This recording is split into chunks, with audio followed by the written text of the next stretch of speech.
Hello, everyone. Welcome to the December 2021 Ask Me Anything episode of the Mindscape podcast. I'm your host, Sean Carroll.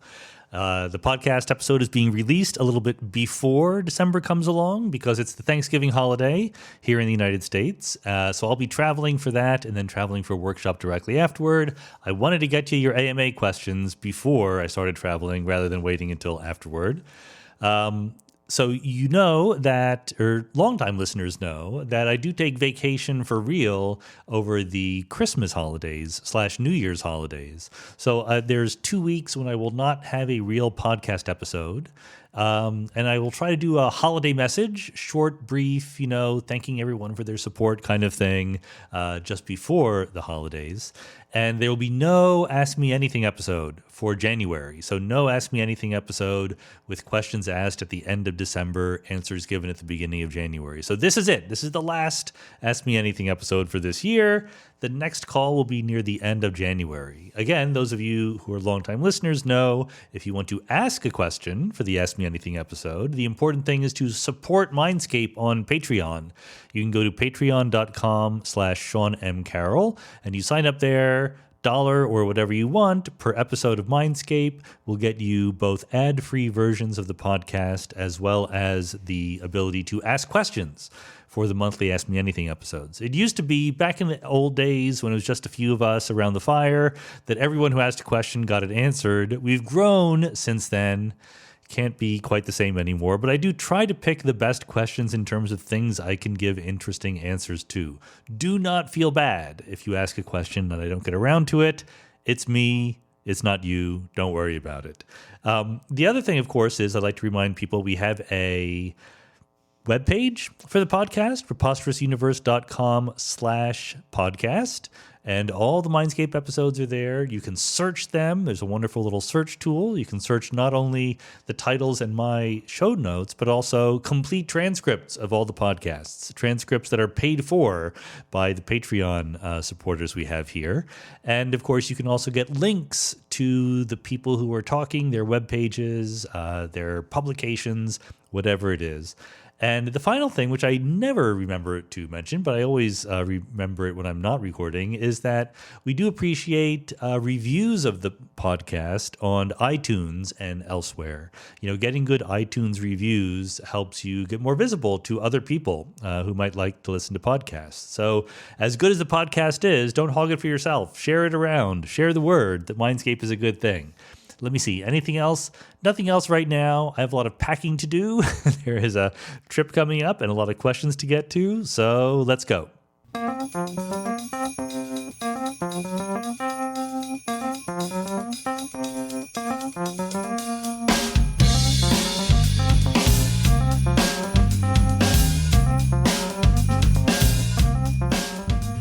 Joy Colbeck says, "Why are black holes bald?"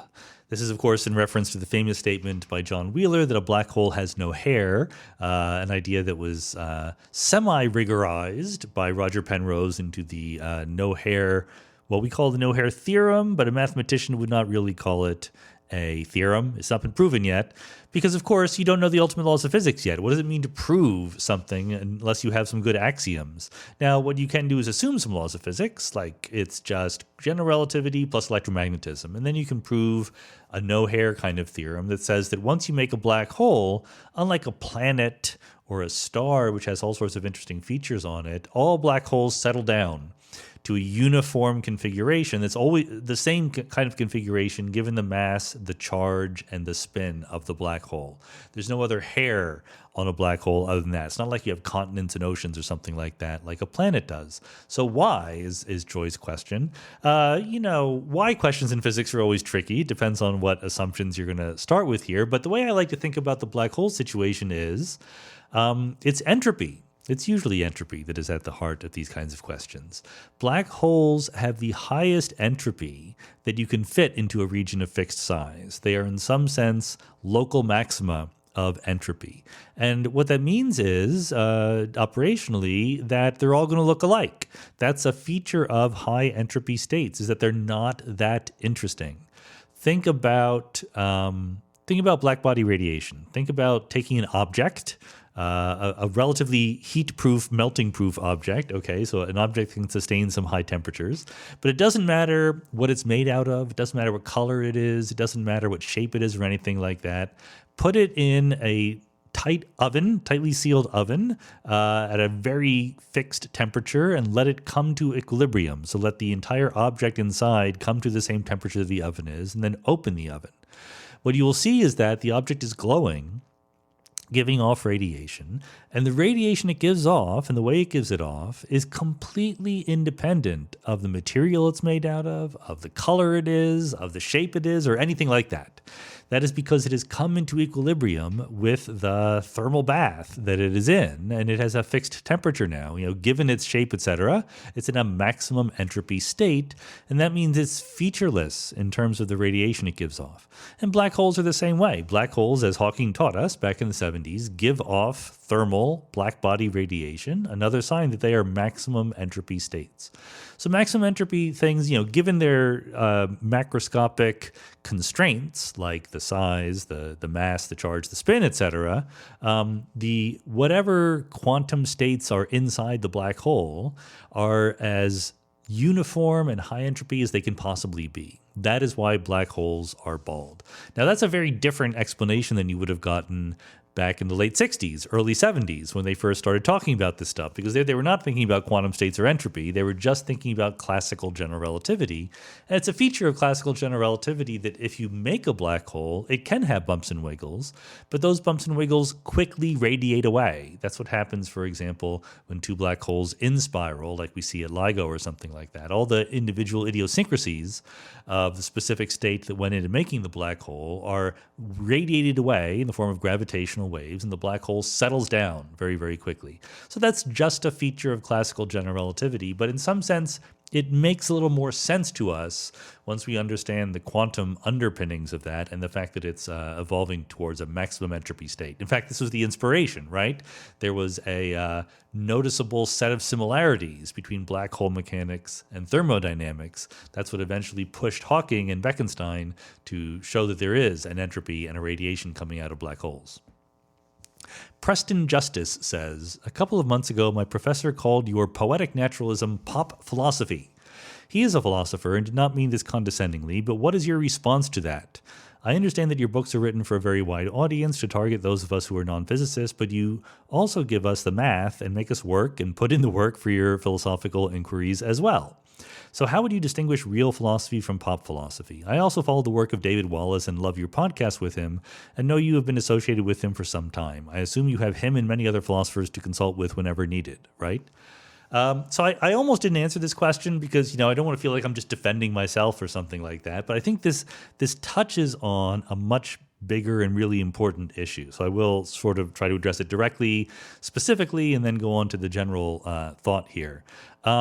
Look, I don't care if someone calls poetic naturalism pop philosophy. The book, The Big Picture, in which I wrote about poetic naturalism, is a popular level book. No question about that. It is not a technical, philosophical tome. It is not written in the style that you would find professional philosophical writings appearing in. Professional philosophy would be much more careful about not just name-checking all of the great minds and other people who've thought about these issues, which I did a little bit, but nowhere near comprehensively. It would also be much more careful. Typically, professional philosophy, especially in these days, tries its best to go through every single possible permutation of the argument in front of you. In fact, this can be frustrating sometimes as a scientist who likes philosophy. Sometimes philosophers seem to be content with just listing every possible answer to a question rather than telling you what is the right answer. As a scientifically oriented guy, I just want to get the right answer. And so that's the spirit, both as someone who just wants the right answer and someone who is writing a book for a popular audience. That's the style in which all of that was talked about in The Big Picture. Now, what I do care about is whether it's right or wrong, right? If the characterization of it as pop philosophy was in some sense meant to imply that it was not serious, that it was wrong somehow, then I would like to know why it's wrong. Then just labeling it pop philosophy is kind of meaningless. That is just then, what Carl Bergstrom in the podcast episode we did here labeled bullshit gatekeeping. Making sure that the interlopers from outside your discipline don't come in. But, I did talk to plenty of philosophers while writing the book. I've gotten very good responses from philosophers since then. Some philosophers have used the book as texts in their class. Others have disagreed with the book, which is fine. That's what I care about. I care about either people agreeing with it or disagreeing with it, less than whether it's called pop or serious. But the bigger picture question, which this touches on, is, there's sort of two dimensions along which, we're plotting our discourse here. One is the disciplinary dimension. There's science, there's philosophy, there's history, there's et cetera, et cetera. And the other dimension is the sort of academic versus popular dimension, right? And so when I'm writing about philosophy, I'm both being interdisciplinary, crossing over a disciplinary boundary within academia, but also writing for a wide audience, not writing a sort of technical thing. And so the big question is, where do we place our trust? Forget about me, forget about my book, but when we're reading some book or listening to some source, maybe it's a YouTube video or a podcast or an article in the New York Times, but it's by some person, and we're not individually experts in the area that they are writing about. How do we judge how seriously to take them? That's a really hard question. We would like to find some simple algorithm for thinking about it, but there is no such simple algorithm. We have to really kind of think carefully in each individual case. Now, certainly you would like to say that if someone is a credentialed expert in a certain field and that's the field they're writing about, then you take them a little bit more seriously. You don't take them just at face value. You don't say, well, they must be right because they're an expert, because experts disagree with each other sometimes. But you would put more weight on someone who is writing about exactly their field. But you also know that even people who are experts sometimes say silly things even within their own field. I know physicists who say silly things about quantum mechanics all the time. Some physicists would say I say silly things about quantum mechanics all the time. So you can't use that as a completely reliable guide. I am a huge believer that people in academia should write for both wider audiences and for other academic audiences in different fields, while keeping in mind that the process of doing that is necessarily going to open you up to making mistakes and being criticized, right? So I think that there's some kind of attitude that says that if you're an expert in field X, you just should not talk about any other field other than X. And I think that's a terrible attitude. How in the world are we going to make progress if different fields can't talk about and to each other? But I would take a philosopher talking about physics less seriously than a philosopher talking about philosophy, and vice versa for physicists talking about philosophy. So I think you need to really take attempts for people to talk outside their credentialed area of expertise with a grain of salt, but there are techniques we can use to decide who is trustworthy and who is not. And these techniques have more to do with the person talking than the thing they're talking about. Like, once you know that they're not exactly in their expertise, you shouldn't completely dismiss them, but you should ask questions about how credible they seem. So, what does that mean? Well, you can ask, do they seem to be familiar with the field they're talking about, even if it's not their technical area of expertise? When they're talking, do they seem to be overly sure of themselves? Are they very clear about what is known and what is not known? Are they clear about what they're trying to say with confidence versus speculating about? Are they willing to be wrong? Are they fallibilistic, or are they just sort of bombastic? Are they clearly trying to be sensationalist or contrarian just for the sake of being contrarian, just to sell books or get clicks or something like that? Versus, are they trying to work through difficult issues in good faith to the best they can, right? So all of these are things that you can think about and try to take seriously. At the end of the day, you have to judge it. Whether someone is, if you're an expert in philosophy or physics or anything else, when you read my book or anyone else's book, you've got to judge how seriously you want to take that. And at the end of the day, that's what matters. Whether or not the ideas are worth something, not whether or not they're popular versus academic, philosophy versus physics, or anything else. Regular Epistivist says, can you give a very simple explanation about the difference between primordial gravitational waves versus gravitational waves from inflation? The zeroth order explanation is no, there is no difference. So there's not that much to say. But there is a tiny difference depending on how exactly you want to get into it. Namely, gravitational waves from inflation are a subset of all possible primordial gravitational waves. So inflation is this idea that in the super duper early universe, the primordial universe, the universe underwent a phase of exponential super fast expansion. And due to quantum fluctuations, that would naturally generate some gravitational waves that could leave an imprint on the universe. Cosmologists have not found evidence for such an imprint yet. There was a moment a couple years ago when we thought maybe we had, but that went away. It turned out not to be right. So inflation predicts that there should be gravitational waves, but it's silent on exactly how strong they should be. So it's very possible that inflation is correct, and yet we don't ever find the gravitational waves predicted by inflation. It is also possible that we do find them, and that would be evidence for inflation. It is also possible that we find gravitational waves, and yet they come from something other than inflation.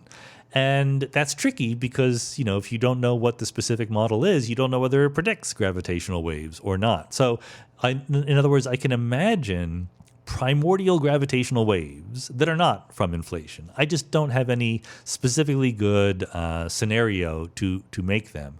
I know there are all sorts of bouncing and cyclic scenarios and things like that. I find these generally utterly unconvincing for completely other reasons. So I don't even know personally, which of them would predict primordial gravitational waves and which would not.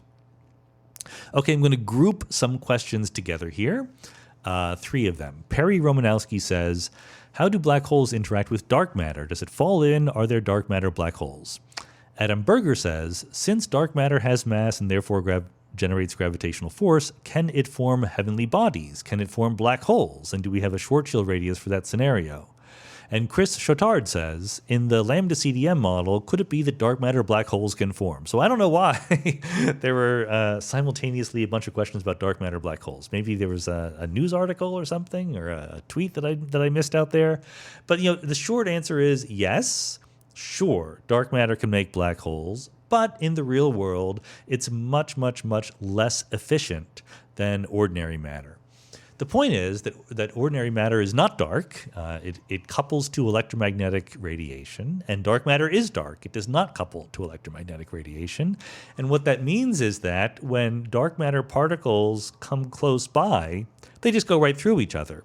They do not dissipate. When atoms bump into each other, they can lose energy by bumping into each other, temporarily getting excited, and then kicking off a photon, right? By radiating. And radiating that energy away, they lose energy. So when a bunch of atoms or, individual ions or electrons or whatever come near to each other, they can stick together.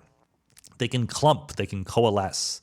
And black holes are very, very, very dense. To make a black hole, you have to put a lot of mass, a lot of energy into a very, very small region of space. Even though there's more dark matter in the universe than ordinary matter, it's not condensed. It is thinly spread throughout the universe, and it has no forces acting on it that want to condense it. There's gravity, but the problem is you have 2 dark matter particles. They pull each other through their mutual gravitational pull, and they come right by and they go right past each other because they don't stick, because it's only gravity, and gravitational waves are far, far too weak to make that happen.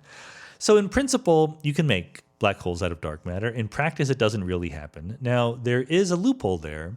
It is possible that in the early universe, ordinary matter and dark matter coalesce in the same place, right? So the dark matter might be a little overdense in a region where the ordinary matter also is, and they both condense together. And even though the dark matter just goes right through and the ordinary matter can stick, if the ordinary matter is going along with the dark matter and it gets so dense that it makes a black hole, that will trap some of the dark matter in the black hole. So dark matter can contribute to the formation of black holes in the early universe, and there's some theories that that's actually important astrophysically.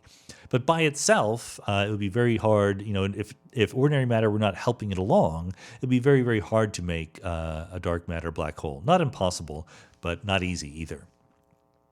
Relatedly, here's another question from Marian Marcali. Is the dark matter transparency a matter of scale, energy, or magnitude mismatch in our tools? Similar to the circle and point metaphor, if we only use a point as a probe, we can never find the circle. This is an interesting question. So I think I get it. I think I get what you're asking. Let me try to rephrase it. We say the dark matter is dark, and the easy way for that to happen is the dark matter doesn't interact with photons at all, with electromagnetism at all. It's neutral, right? It's so therefore dark. I think the question being asked here is, can we imagine that for some reason dark matter is transparent to certain wavelengths of light, but not to other wavelengths of light? I think that the short answer is that in easy models of dark matter that you would write down, that's hard to make work. Because basically, think about it this way. In particle physics, a particle is either electrically charged or it's not. Now, in the real world, we can make condensed collections of particles that are either transparent or opaque, right? We can make a piece of wood or a piece of glass, and one of them will stop light from going through it, and the other one will not. But the individual particles, if you just dispersed them, all these particles are charged and they will interact with photons very, very readily. And if they're not interacting with photons, if they're not charged particles, it's hard to make them stick together, like we just said, and form substances, okay? So the reason why ordinary matter can either be transparent or not to different wavelengths of light is because of the sort of chemistry and condensed matter physics of it when they come together to make different arrangements of atoms and molecules, not because of the properties of the individual particles themselves. And we don't think the dark matter does come together in that way. So we think that the dark matter particles are either charged or they're not. If they're charged, they would not be dark. They'd be visible. You could see them.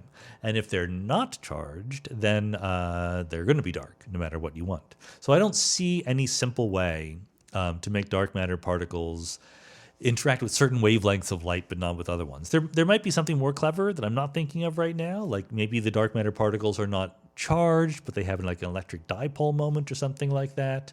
I don't know. That would be a more complicated model that I would have to think about. Parenthetically, I cannot help but mention that there is the possibility of dark radiation. So not only dark matter, but dark photons, dark light, right? This is an idea that I wrote about with some students. Well, one student, Lottie Ackerman, and one postdoc, Matt Buckley, who's now a professor at Rutgers, and my colleague at the time at Caltech, Mark K. Minkowski, who's now at Johns Hopkins. We wrote a paper.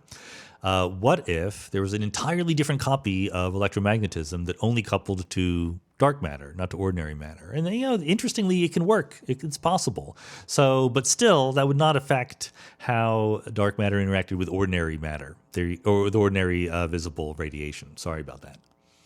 Lineu Miziara says, how can an electron have zero size if it has mass?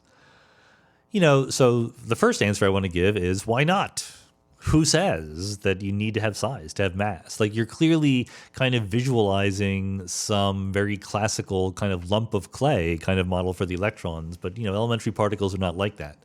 The better answer is electrons don't have zero size. I know people say that they do, but electrons are wave functions. And now I'm just going to assume that my version of quantum mechanics is the correct one, my many worlds version of quantum mechanics. If you think that the wave function is really what is going on in the world, whether it's in many worlds or any other version of quantum mechanics, then electrons don't have zero size. You cannot localize the electron wave function to a point, okay? You can get an approximate theory of how electrons behave by starting with the classical theory of a point particle and quantizing it. That's the reason why physicists will sometimes claim that electrons have zero size. But that's just because they're not taking quantum mechanics seriously, right? I mean, the quantum theory doesn't have any memory that you made it from the classical theory of a point particle. It is in some sense as if when you measure the electron, it has no spatial extent, right? You can measure it to an arbitrary precision, its position or something like that. But that's a feature of the measurement process of quantum mechanics, not an intrinsic feature of the electron itself. So real-world electrons do not have zero size. Therefore, it shouldn't bother you that they have mass.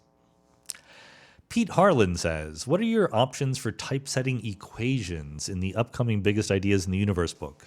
Despite Donald Knuth, equations in Kindle books seem to fall into two camps: static graphics that don't scale and look terrible in dark mode, or inline text formatting as in Susskind's The Theoretical Minimum books that is unreadable. Is there an option for an author that properly accommodates electronic books? So the only reason, I have no idea what the answer to these questions is. They're good questions. The reason why I'm reading it out loud is because I had never even thought about this. But you're right, of course. So, implicitly in the question, you're asking about the electronic editions of books.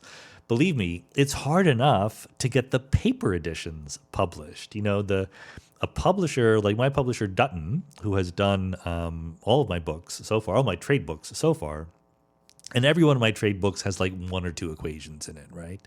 So they know how to typeset an equation.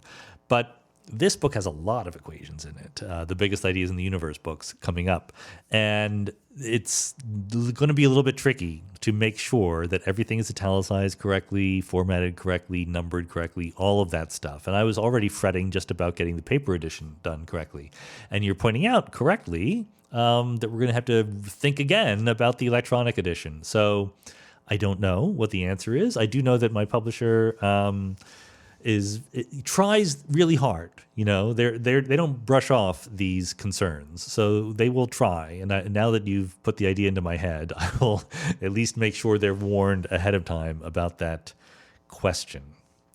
All right, Bjorn Engstrom says, if Jeff Bezos were to give you all his money, say $250 billion, what would you spend it on? And you can't keep any of the money for yourself. What project or causes would you fund? I'm very sad I don't get to keep at least $1 billion out of $250 billion. I mean, this seems like you're giving me a lot of work to do, and I get no recompense for it at all. But, I don't have a simple answer to this kind of question. I think when you're talking about that scale of question, so here's how I interpret the question. How to be a good global citizen if in the case where you have a huge amount of money, okay? So not just like what is the one single thing you would do. I think there's more than one thing worth doing with all that money. And therefore, you need to sort of set up a system for divvying out different amounts of money to different kinds of causes. And I also think that, it's still worth giving money to some causes, even if they're not the single highest priority cause that you can think of. Like things like solving global poverty, or educating people worldwide, or just building roads and infrastructure around the world. Like these are the most obvious things to do. Healthcare for people around the world. Like these are things that I probably couldn't get done for $250 billion, but you could make a dent in it. And I think that's well worth doing. But then, what about like supporting graduate students in theoretical physics or, supporting local libraries or, blood drives or things like that? Those are also worth doing, even if they might not have a sort of saving lives per dollar kind of aspect. What about supporting arts organizations or other good charitable things? I think that all of these things are worth doing to some extent. So I would want to, have a foundation or something like that. Try to have a lean and mean foundation that did not soak up a lot of the money itself, less than 1% of the total. But with, only 1/100% of $250 billion, you can still fund a pretty good foundation. Or maybe, I don't know, put it in the bank and live off the interest, or not live off the interest, but give money off the interest. And like I said, I would want to sort of dole it out to many different things at once, starting with the most high impact things in terms of saving lives and making the lives of poor people around the world better, but also setting aside some for other aspects of life, cultural, scientific, educational aspects, and so on. Geek God says, the scientific method consists of going back to the drawing board with your theory if the data doesn't support it, not to just postulate the existence of supporting data. How does it then make sense to say that dark matter and dark energy exist, just because we don't see the amount of matter we expect to see as per the theory? Shouldn't we say instead that the theory is wrong? Well, what theory are we talking about here? I mean, is the theory general relativity? General relativity doesn't make a prediction all by itself for what the rotation curve of a galaxy should look like. It depends on how much mass is in the galaxy. So the theory is the combination of the theory of gravity plus the theory of what is causing the gravity, the mass, the energy, so forth. And when we say there's dark matter and dark energy, it is precisely that the theory is wrong. That is what we're saying. We said we had a theory, namely that the matter that you see is everything there is, plus general relativity is the right theory of gravity. We made a prediction. It came out wrong, and therefore that theory is wrong. But adding more matter or more dark energy or whatever is just as much changing the theory as changing the theory of gravity. And of course, cosmologists have tried to change the theory of gravity. I've tried to do it. It just doesn't work. It doesn't fit the data. So we're very interested in fitting the data, and dark matter and dark energy fit the data really, really well. That's why they're the popular way to go in these particular situations.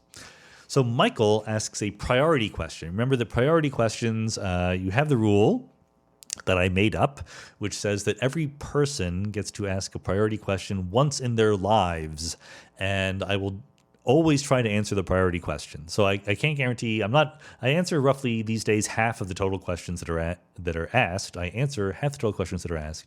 But if you ask a priority question, if you get that one try, I will do my best to answer it. Sadly, there's no follow-up priority questions, so if I don't answer it in a way that makes you happy, sorry about that. I can't really tell you what to do. Anyway, so Michael's question is, how fast are we moving, hurtling through space if we are still, say, sitting in a chair? If we are still, aren't we moving at the speed of the Earth's rotation, while at the same time the Earth is also traveling at a certain speed, hurtling through space, which is traveling through space, which is expanding at a certain speed, and so forth? If one were, so now Michael is anticipating the answer here. If one were to say something like, how fast are we moving relative to what?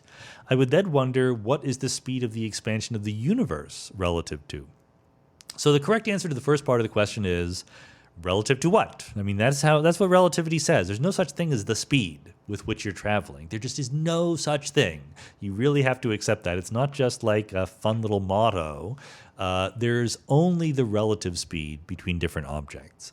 And so there's no such thing as the speed that you're moving at when you're sitting on a chair. You always have to say relative to what. And then you say, what is the speed of the expansion of the universe relative to? But the answer there is that the expansion of the universe does not have a speed. It just doesn't. It has a rate. You can ask, in a certain period of time, by what percentage will the scale factor of the universe expand? But that is not a quantity that is measured in meters per second. It does not even have the units of speed. It has units of 1 over time. And that time is, roughly speaking, the time scale for a universe to double in size. So that's not a velocity that is relative to something else. That is a rate of increase in some quantity, which can be perfectly well defined. So it's a different kind of thing than the velocity with which you're traveling through space. Jeremy Dittman says, I'm wondering about your views on the future of scientific progress, say 100 to 1,000 years from now, and whether or not major advances on big problems, quantum gravity, rules of complexity, emergence, etc., would ultimately be taught to the equivalent of high school students in the future. That's a good question. You can certainly imagine what people would have said if you asked this question 500 years ago, and they're like, you might come up with crazy new theories, but they won't ever trickle down to high school students. But these days, we do indeed teach high school students natural selection or Newton's laws of motion. We don't teach them Maxwell's equation. We don't even teach them Boltzmann's equation for entropy or anything like that. So there's plenty of things over 100 years ago that we do not teach them. And so the short answer is I don't know. I can see it either way. I would imagine that some things that we learn over the next 100 or 1,000 years will turn out to be both so fundamental and so readily understandable that it is completely possible to teach them to high school students, and we will end up doing that. I can also imagine that the things we learn just remain a little bit too esoteric, in the sense that to really understand them, you would need to have a lot of background. You would need to do a lot of prerequisite work to learn how to manipulate equations or some abstract mathematical concepts or something like that. So I think it'll be a mixture of those things. It's hard to be more definite than that because I don't know what the scientific advances are going to be, right? I mean, I don't really think that high school students are going to be doing a lot of, tensor analysis or something like that, like you need for general relativity. They could, in principle, I could imagine, but it takes a lot of work to learn the background concepts to get up to that point. So I don't think it's simply a matter of, as time passes, we compress these ideas into earlier and earlier educational stages. But there might be some brand new ideas about emergence or about space-time or whatever that are actually simple enough to teach the high school students. I just don't know. Chris Mortlock says, is the process of acquiring knowledge limitless or limited? Do you think it's possible a civilization could ever acquire total knowledge with no further branches of scientific discovery possible? No, I don't think that's possible. I think that it is possible to know the laws of physics. I've said many times that we know the laws of physics that are relevant to our everyday lives, but that we don't know the laws of physics outside our everyday lives. We don't understand quantum gravity or dark matter or what happened to the Big Bang, etc. I think it's possible that we could know them, however. So I certainly imagine that someday we might either know all the fundamental laws of physics or at least have a theory that purports to be the fundamental laws of physics that is both completely consistent and fits all the data. You always want to keep open the possibility you're going to have to revise your ideas later on down the line, right? So even if it is the correct theory, you're not sure. But here's why I don't think you'll ever know all the laws of science broadly construed. It's because you can always just get more detailed, right? A human being cannot carry in their brains enough information to completely describe another human being. Because by a complete description, you would mean the position and the momentum of every single atom in that other human being. And there's just not enough room in your brain to hold all that information, right? So that's why we coarse grain and do higher order approximations and things like that. So we might have theories of psychology and sociology, et cetera, that are really, really, really good, but still are based on incomplete information. And so I think there will always be more we can learn because there's just, until we are ourselves as big as the universe, there's an obstacle in principle for us to understand everything that is happening in the universe, right? And that's why none of us is or ever will be Laplace's demon. Kunal Menda says, do you tell your guests what you intend to ask them before a podcast? How much have they typically prepared their answers? Very little. Look, most people who I talk to, they have a spiel, right? They have something they like to talk about that is kind of pretty obvious. So we don't need to do a lot of negotiations. Sometimes there are people who, have certainly done a lot. Like when you talk to Dan Dennett, he's done a lot of different things. You talk to Roger Penrose, he's done a lot of different things. And so you might want to say, well, okay, let's pick this to focus in on. And I do generally say that ahead of time in the invite letter, but I also offer them the opportunity to say, actually, what we should talk about is this other thing. But that's it. It's really just a couple of sentences back and forth. It's certainly not the case that I tell them the questions I'm going to ask, since I don't know those oftentimes before we even start the interview. Like I have a kind of bullet point outline at best and then try to work from that. But you want the interview to be not overly planned. I think that in my very early days of podcasting, I planned too much. I really had my questions plotted out ahead of time, which is no good way to do it. You want some points you want to hit, but the specific questions and the specific give and take has to come organically out of the interview. And, again, most of the people who I have, it's not their first rodeo. They've done this before. So they're pretty good at offering answers that sort of make sense. I do try to have, as I've said before, I like diversity along many axes. And one axis is youth to age and seniority, right? So I have some famous senior people and I have some younger people relatively just starting out. And unsurprisingly, young people just starting out are less practiced at hitting the sweet spot of long enough answers to, give some meaty details without just giving a little mini lecture every time, right? So that's a skill you develop over time. That's okay. I'm happy to play a tiny role in exposing certain young, promising people to a wider audience and giving them a chance to sort of hone their technique at addressing these questions in real time like that. Frank Lehman says, do you think Twitter is a net good or negative for physics and science more broadly? It seems that for every positive interaction one has on the social network, there are 10 others that confirm its reputation as being a hell site. Look, I don't know whether it's a net good for physics or science. Like, that's very hard to tell. Most physicists and scientists don't use Twitter. I think that you can get a very distorted view of the world by taking Twitter too seriously as reflecting what is going on in the wider world, okay? And that's just as true it's even more true for physics than it is for something like politics or sports or whatever. And physicists are the worst. Like, physicists don't use social media at all compared to other things. And there's a broader point here that I've said before, but is worth emphasizing, that both the people who come to mind when you say a physicist in the modern world and the issues that come to mind when you say, like, what are physicists care about in the modern world are completely different in the public sphere and in the academic sphere. There's some overlap, but it's kind of small, this overlap. So, the things that get talked about in physics departments among physicists, there's a certain set of issues, a certain set of people who are looked up to as, wise voices that we should pay attention to, et cetera, certain set of questions that we care about. And they're not utterly unrelated to what we talk about on Twitter and elsewhere in public, but they're very different. And so I kind of sometimes have to roll my eyes, when people give their lists of the top 5 physicists alive today. I mean, look, if I appear on that list, then the person is not credible.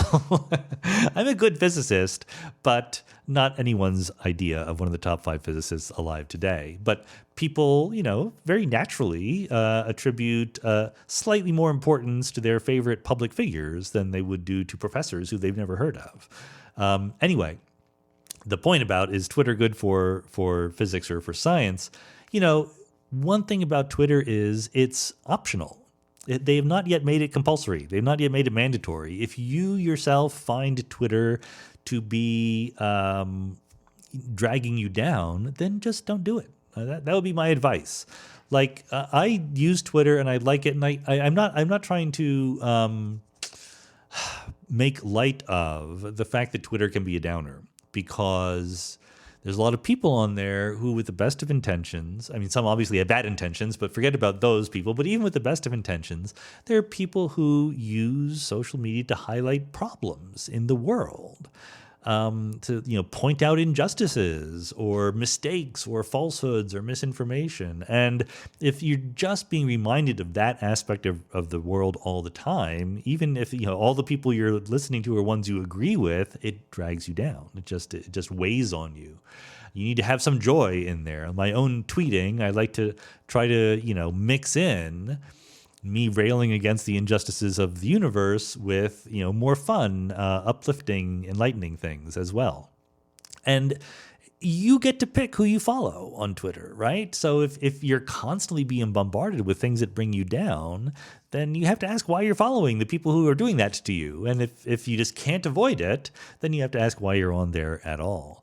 I think it's obvious that Twitter is a wonderful source for broadcasting information. Like, some people like to have conversations on Twitter. They like to go back and forth and discuss things. And I just have no interest in doing that. And I don't mean to insult anybody, but when I tweet something and someone responds to it, the chances that I will respond to their response are almost zero, because I just don't think it's useful for that. It's a broadcasting medium.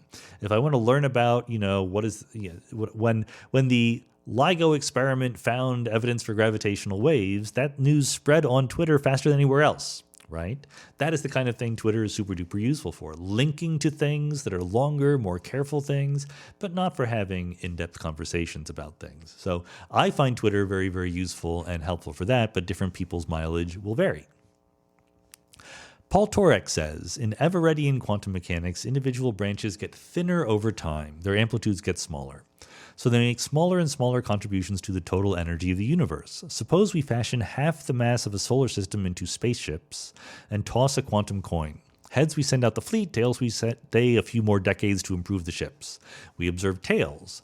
Do we expect the local curvature of space-time to be reduced as our other branch siblings fly away, resulting in a lower all branches local mass energy density? So in other words, in case that thought, I edited a little bit, so it's not entirely Paul's fault here, but in case that wasn't clear, imagine we do a quantum experiment where there's two different possible outcomes, and in one outcome we send off a lot of mass, and the other one we don't. Would we feel a different gravitational field? No, we do not. Otherwise, to say that we would is to say that the existence of this other branch of the wave function of the universe would be observable. I mean, that would be great. That would be wonderful. But within each branch, the laws of physics of ordinary classical physics are more or less obeyed. So the matter that is in the branch, when you say the Earth, just do a simpler version of your thought experiment. Say that there is a spin you're measuring, 50-50 chance to be spin up or spin down, and you have a bomb that destroys the Earth with 50-50 probability, right? And you do the experiment, and you find yourself on the branch where the Earth is not destroyed.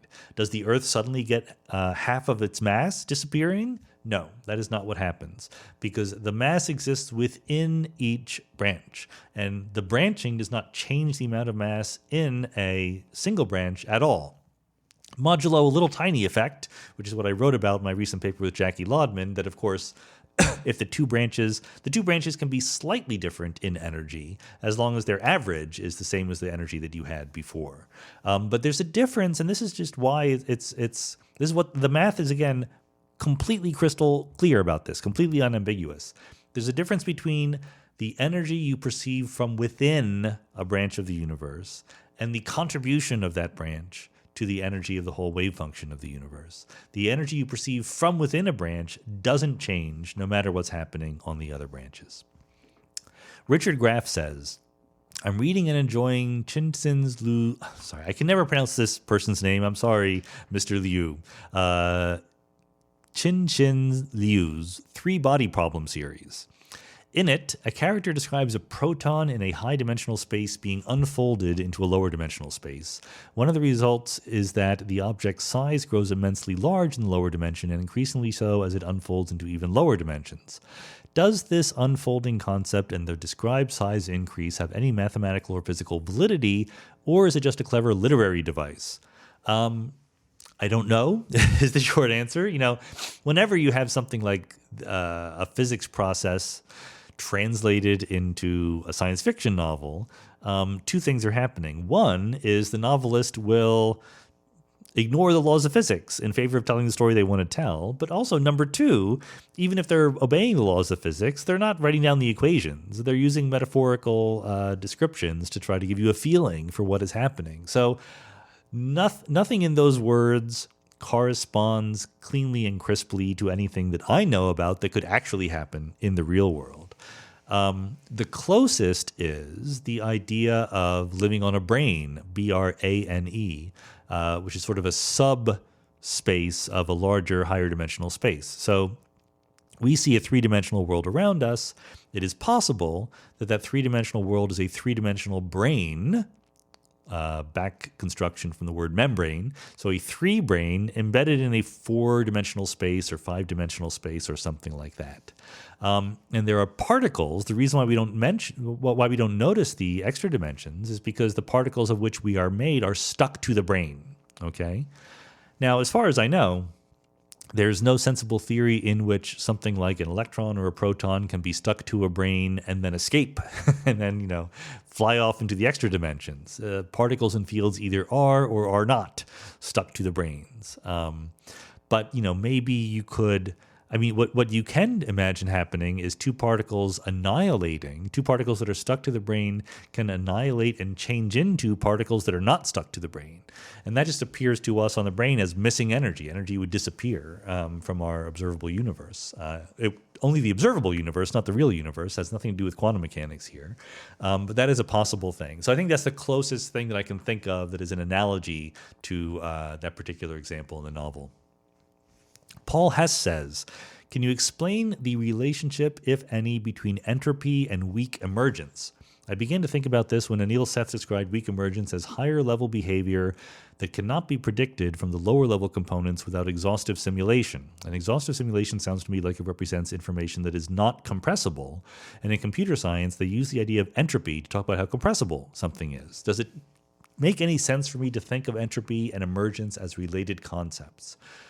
Yes, I think that they are related. In fact, I would go so far as to say that we're not sure, or at least I'm not sure, and I've done a little bit of work on this. I don't think we can completely articulate right now what the relationship is. Because frankly, I think that despite the fact that we babble about it all the time, I think that our understanding of how emergence works is pretty primitive and not very general. We've looked at it in certain cases, but the general theory of when and how one description emerges from another one is very primitive, I think, very underdeveloped.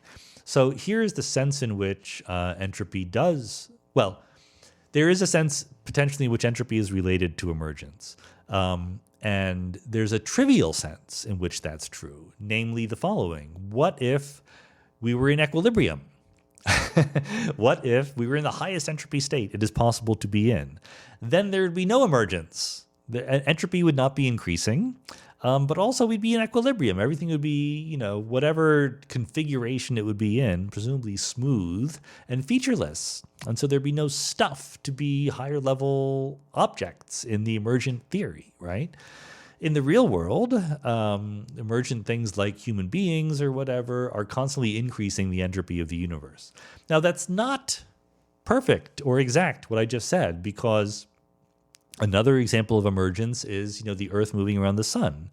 The Earth can be described by its center of mass, coordinates, and it doesn't need to be increasing in entropy for that to happen. It's true that the configuration of the Earth plus the sun is very low entropy compared to thermal equilibrium, but it's not increasing in entropy in any noticeable way. That increase in entropy is not playing an important role in the emergence of the Earth as just a point mass going around the sun. So that's why it's complicated. That's why it's hard. And so I do think that there is a relationship. One more fact about that, and so if you don't have the general theory, I can just throw out facts and you can make of them what you will. There is a relationship to this word that you use, compression. The whole idea of emergence is that there are many, many states that you could imagine specifying in the underlying microscopic theory that look the same, that correspond to the same state in the macroscopic theory. So for the Earth moving around the sun, there's 10 to the 50th particles in the Earth. There are many, many ways to arrange them so that the center of mass, position, and velocity of the Earth is the same. And so that's a compression, right? The whole idea of emergence absolutely takes advantage of the compressibility of the microscopic theory in some way. And whenever you compress, there's an associated entropy. You can ask about how many ways are there to arrange the microscopic constituents so as to make the macroscopic thing, and that's the logarithm of that is going to be n entropy. It's not like necessarily the thermodynamic entropy, etc., but it's related. So I think that this is all a very rich vein to imagine mining as we work towards a better understanding of emergence going forward. Brendan asks, how would you apply Bayesian reasoning between a deity and an advanced alien being? If an entity suddenly appeared and performed actions that defied our current understanding of physics, how would you update your Bayesian probability? I think many people would be quick and wait heavily for a deity, but it wouldn't be completely unreasonable to think an alien race millions or billions of years more advanced to perform things that we think are not possible. Yeah, that's a very good question. I think it would depend on the specifics, right? Like, is the okay. Let me be even more fair than that. I'm not at all sure that the deity concept is even coherent. So I would tend to put low prior probability on the deity idea. Number one, because it requires violating our understanding of how the universe works, right? Whereas aliens do not. Number two, I think that a lot of our ways of talking about godlike creatures come from starting with our ways of talking about ordinary human beings and exaggerating them. and exaggerating them so much to talk about them being infinitely bigger or better or more powerful. But I don't really think that move is very rigorous or very easy to make sense of. There's a standard line about God being omnipotent and omniscient and omnibenevolent. And there's standard objections that say, well, you can't be all of those things, because if you were perfectly good, you wouldn't let all this bad stuff happen in the world. And there's clever theological moves and maneuvers you can use to get around that conclusion, but the simple conclusion is the whole idea was just half-baked from the start. So my immediate priors would be mostly on highly advanced technological civilization rather than deity. But I'm willing to update them. Let's talk to these people. I don't see why an infinitely powerful being would talk to me or hasn't talked to me yet but would start. There's a million ways in which the concept doesn't quite make sense to me. But, if they claimed that there was some reason that they could demonstrate that they were more supernatural than natural, then I would give them the chance to do that and see what happened.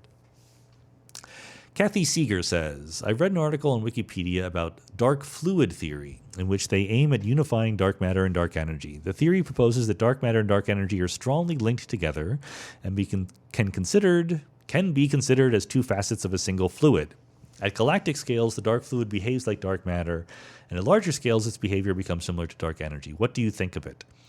So I don't know exactly what is being referred to here. There's sort of more than one idea that has been labeled dark fluid in some sense. It's a natural kind of thing. Look, I already talked about dark radiation and dark photons. Like, once you invent dark matter and dark energy, you're going to start inventing a lot of different dark stuff just to see how much you can get away with. I certainly think that any of these sort of more elaborate Baroque theories should be given much lower credence than the simple theory, because we have a very simple theory for dark matter and dark energy. Dark energy is a cosmological constant, and dark matter is some cold, weakly interacting or non-interacting massive particle. Those are two very, very simple ideas that fit all the data, up to your usual collection of tiny anomalies, like we talked about with Priya Natarajan before. There's a tiny anomaly there in the gravitational lensing. There's other anomalies here and there. But with astrophysical anomalies, there's a lot of phenomena that you're observing. Occasionally you'll find an anomaly, and occasionally it will go away. So there's no super strong killer evidence against that very, very simple theory. So it's worth trying to invent better theories, because there's absolutely open questions about the simple theory, but until there's really a very well-motivated and empirically successful version of them, I would not put too much credence in them. I know that Justin Corey at the University of Pennsylvania has a very interesting theory about some superfluid dark matter. I don't think he's trying to explain away dark energy and the acceleration of the universe, but he's trying to explain the behavior of dark matter in galaxies and clusters. And he says he can do that in a very specific way. I think that kind of thing is promising. The particle physics behind it is a little clunky and unnatural, but if you can really explain something astrophysically, maybe it's worth it. It's certainly worth at least thinking about it. I'm in favor of work going forward in these directions. Sam Hartzog says, do mathematical functions like integrals, differential equations, etc., have some kind of metric tied to them to represent something like how many independent bits of information are required to carry out meaningful operations? It occurred to me that a notation like tensor calculus allows you to write things pretty concisely, and wondered if there was any kind of metric for hidden computational complexity.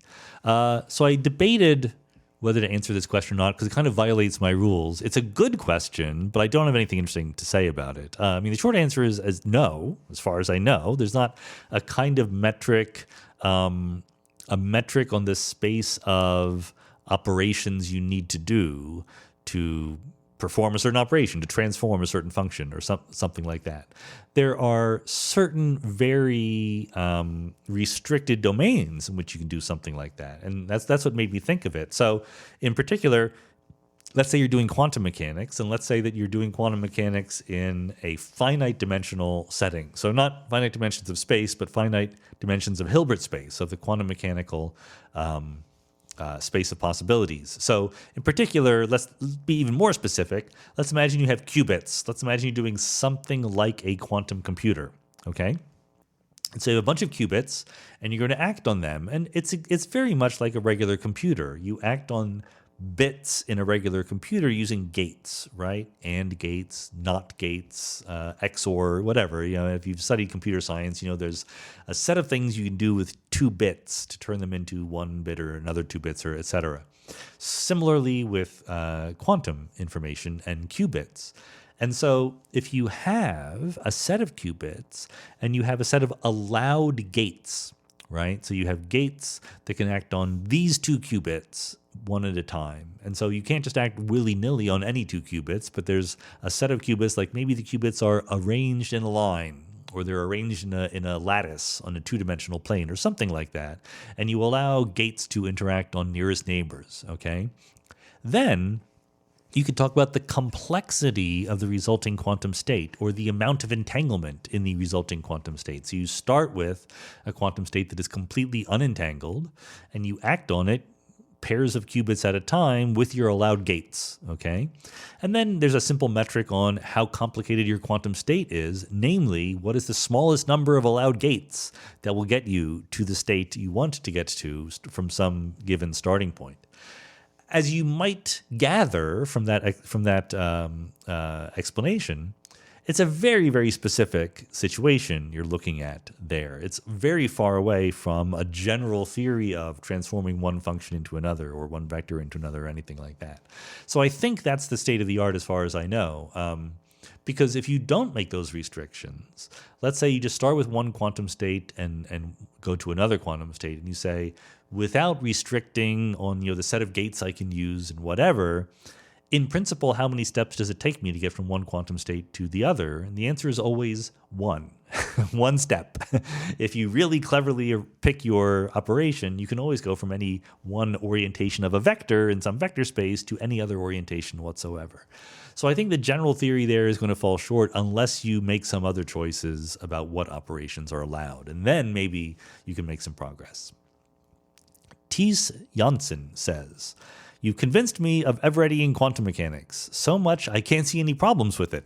I listened to the podcast with David Albert twice and read Something Deeply Hidden twice, but I still can't see the problem with probabilities."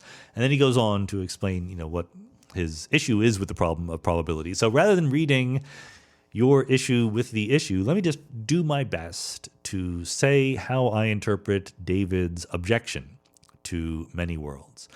The way that I think about the origin of probability in many worlds is via self-locating uncertainty. Chip Siebens and I wrote a paper about this to try to formalize it, etc., based on ideas that other people used, Lev Weidman, Wojtek Zurek, and others.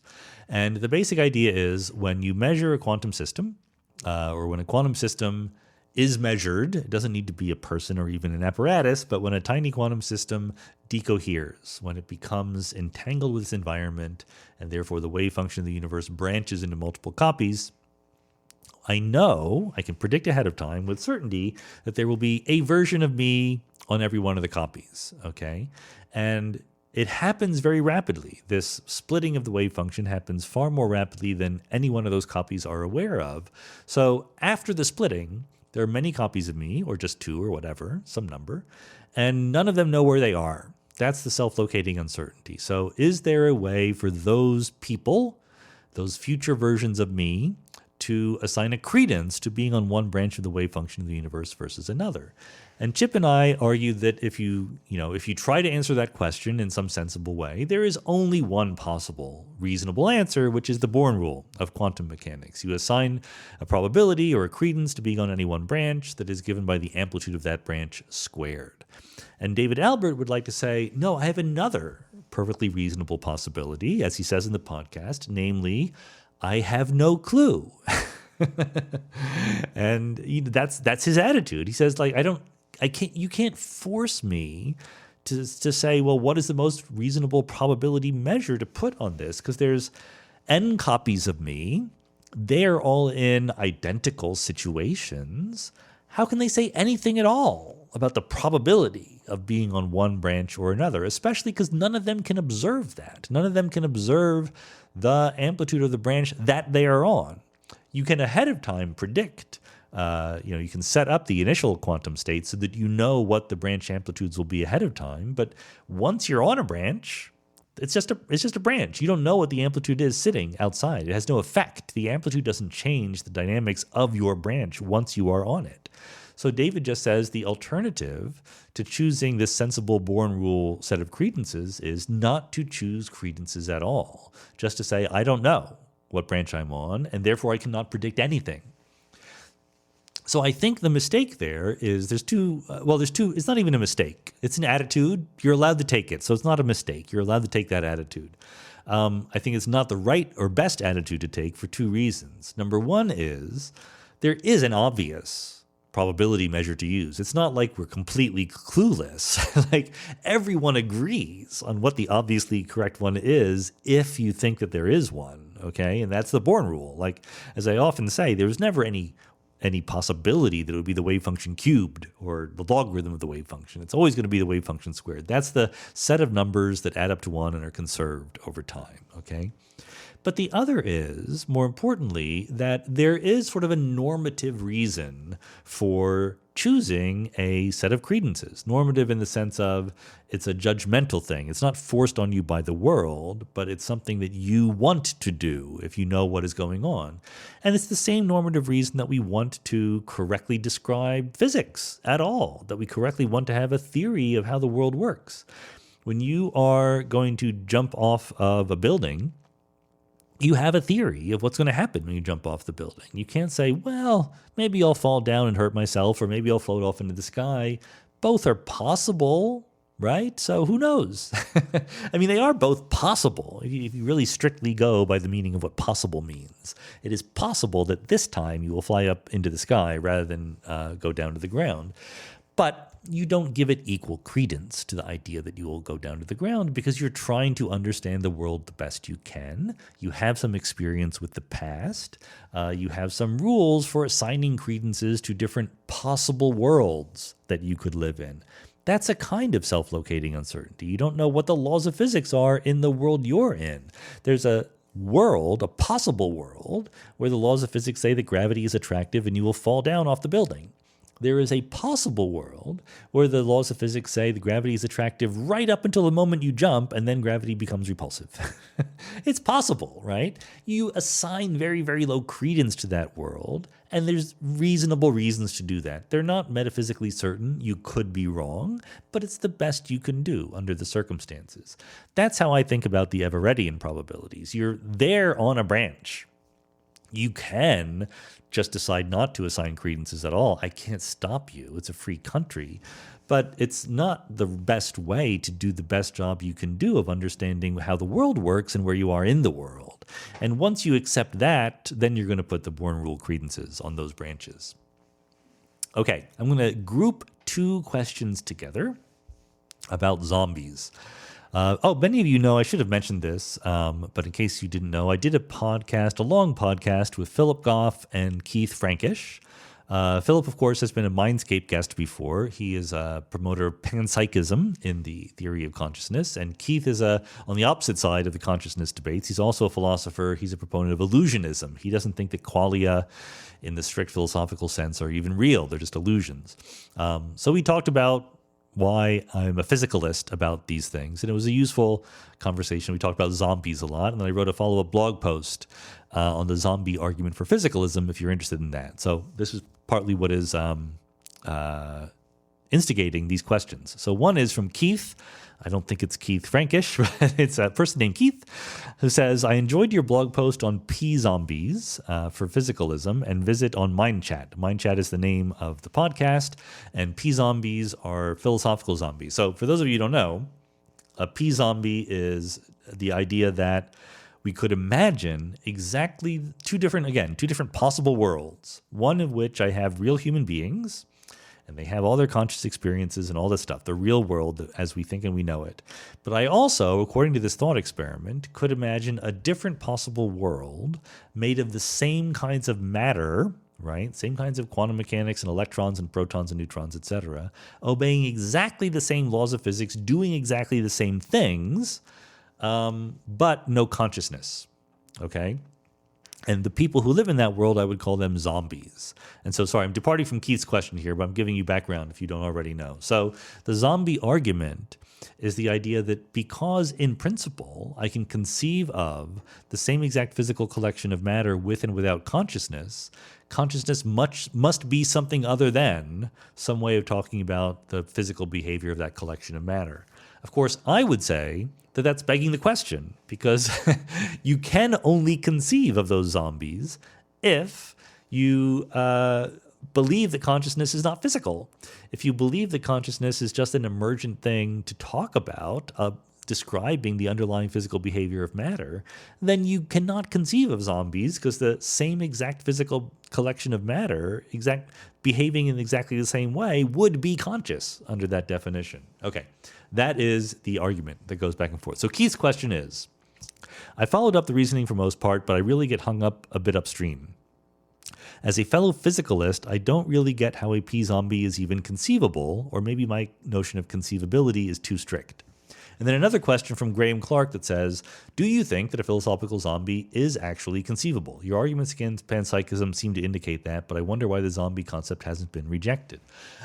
Yes, so I think you're both correctly putting your fingers on something that I didn't make very clear in my blog post. The answer is zombies are not conceivable. That's what you have to say if you're a physicalist who thinks that consciousness is just weakly emergent. That's just what I said. If you think that consciousness is just a way of talking about the collective behavior and higher level ways of talking about a collection of particles doing a certain things, then there's no way to remove consciousness from that, and therefore zombies are not conceivable. So I wrote that in the paper that I wrote. I wrote a paper for the Journal of Consciousness Studies, writing a philosophy paper that was responding to Philip Goff's ideas. But I didn't make that very clear in the blog post because I was in a rush by the time I finished it. It was already too long.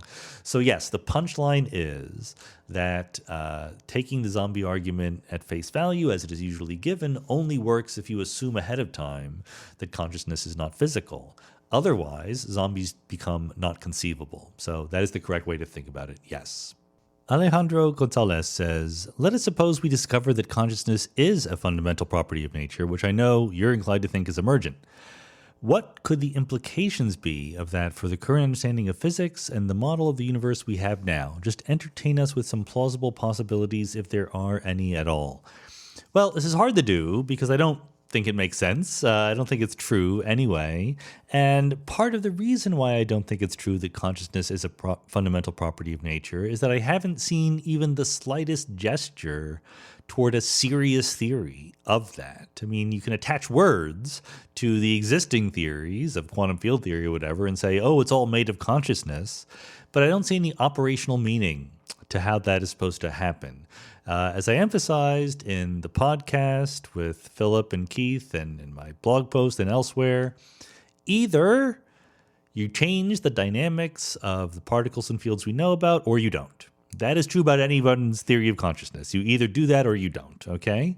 And if you don't, then I just don't see what it matters. There's just no implications of that idea. And if you do, show me the equations. Show me exactly how the equations that we think work are wrong. Show me what the additional parts of them are. I mean, that's what you do if you are a physicist inventing a new theory of gravity or new model of dark matter or explanation for the hierarchy problem. You show us the equations and we can work out from them what the implications of those are. And I don't know what those would be for a theory of consciousness as a fundamental property of nature. So I truly don't know. I'm not trying to, be coy about it or anything like that. I'm just not even sure how that would work.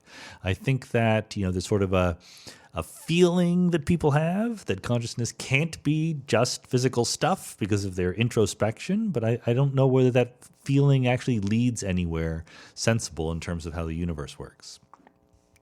Crethor Luca says, regarding your theory on the arrow of time, in last month's AMA you mentioned something along the lines of, I don't necessarily think my theory with Jennifer Chen is true, but I think that there's a non-zero chance that it's true. However, I know of no better theory regarding the arrow of time. If you believe you have the best theory, isn't the rational thing to do than to regard it as true? We can never truly justify our beliefs, so what other reason can we have for believing something is true besides it being the current best theory of some part of reality? So no, I don't think that's exactly right. I think that for me to say it's the best current theory requires that I should give it, in this case, it's not really a theory of the arrow of time so much as a theory of the arrow of time is entropy increases because of Boltzmann's explanation for what entropy was, plus the fact that the entropy near the Big Bang was low. That's the arrow of time. But then the question is, why was the entropy low near the Big Bang? That's what I and Jennifer Chen had a theory of. And I still think it, as far as I know, is the best theory that I've heard of. So I think that what that requires in order to be self-consistent is I give more credence to that theory than to any other theory. However, the total number of other theories might be very large, and there might be a large amount of credence I give to some theory in the set of theories no one has articulated yet, right? It's a little bit different than to say something like, my theory in many worlds my credence in many worlds is 95% or something like that. That's a situation where, we have several competing theories. We know what they are. We can articulate them pretty clearly, and they're all in some ways successful, and I can judge them against each other. Whereas for something like this, we have no really good theories, including my own, because there's a lot of ununderstood physics that is involved in our own theories about, how baby universes could be created or something like that, how you calculate a measure to talk about probabilities and make predictions and all of these things. So there are no great theories. Our theory, I think, is the most promising one among the not very good theories. And in that situation, you should still give a hefty amount of credence to, I just don't know yet. We haven't thought of the right answer. So I would not say that I believe it's true, even if I think it's the best theory currently out there. Tareem Shahab says, what is energy? In high school, they would always say energy is the ability to do work and then define works in terms of energy. I've also heard it described as bookkeeping. Is that all it is, or is it more meaningful? Well, it's certainly not the ability to do work. That's not a good definition, because there are forms of energy that literally are defined as the kinds of energy that can't do meaningful work. The heat, the thermal energy in an equilibrium system is in its highest entropy state. You can't do useful work with it. That's what free energy is. Free energy is the energy that is available to do work. Non-free energy is the energy locked up in the equilibrium high entropy configuration. Okay, so it's not that. But what is it? There's different definitions, and I think that the favorite one, and probably the right one, even though it doesn't make a lot of instant intuitive sense, is the quantity that is conserved because the laws of physics are independent of time. If you think about, and this is easiest to sort of gain intuition for by thinking of the converse. What if the laws of physics were not invariant over time, right? So, that would be like masses of particles or strengths of forces or something like that just changing as time goes on. And as you might imagine, if I have a particle moving, just in a straight line according to Newton's laws, but its mass is changing, then if momentum is conserved, the velocity of the particle would be changing, even though its mass, because its mass is changing. Whereas if momentum is not conserved, but velocity is conserved, then its momentum is not conserved over time. And in neither case is the energy conserved over time, because basically, intuitively, and this might not be exactly correct, but intuitively it's kind of like something is pumping energy into the system by changing the mass of the particle. So because we live in a world where the particles have more or less constant masses, the forces are more or less locked in with their strengths, and so the overall laws of physics are basically constant over time, there's no extra thing, oomph, impetus put into the system, and we call the quantity that is conserved because of that symmetry energy.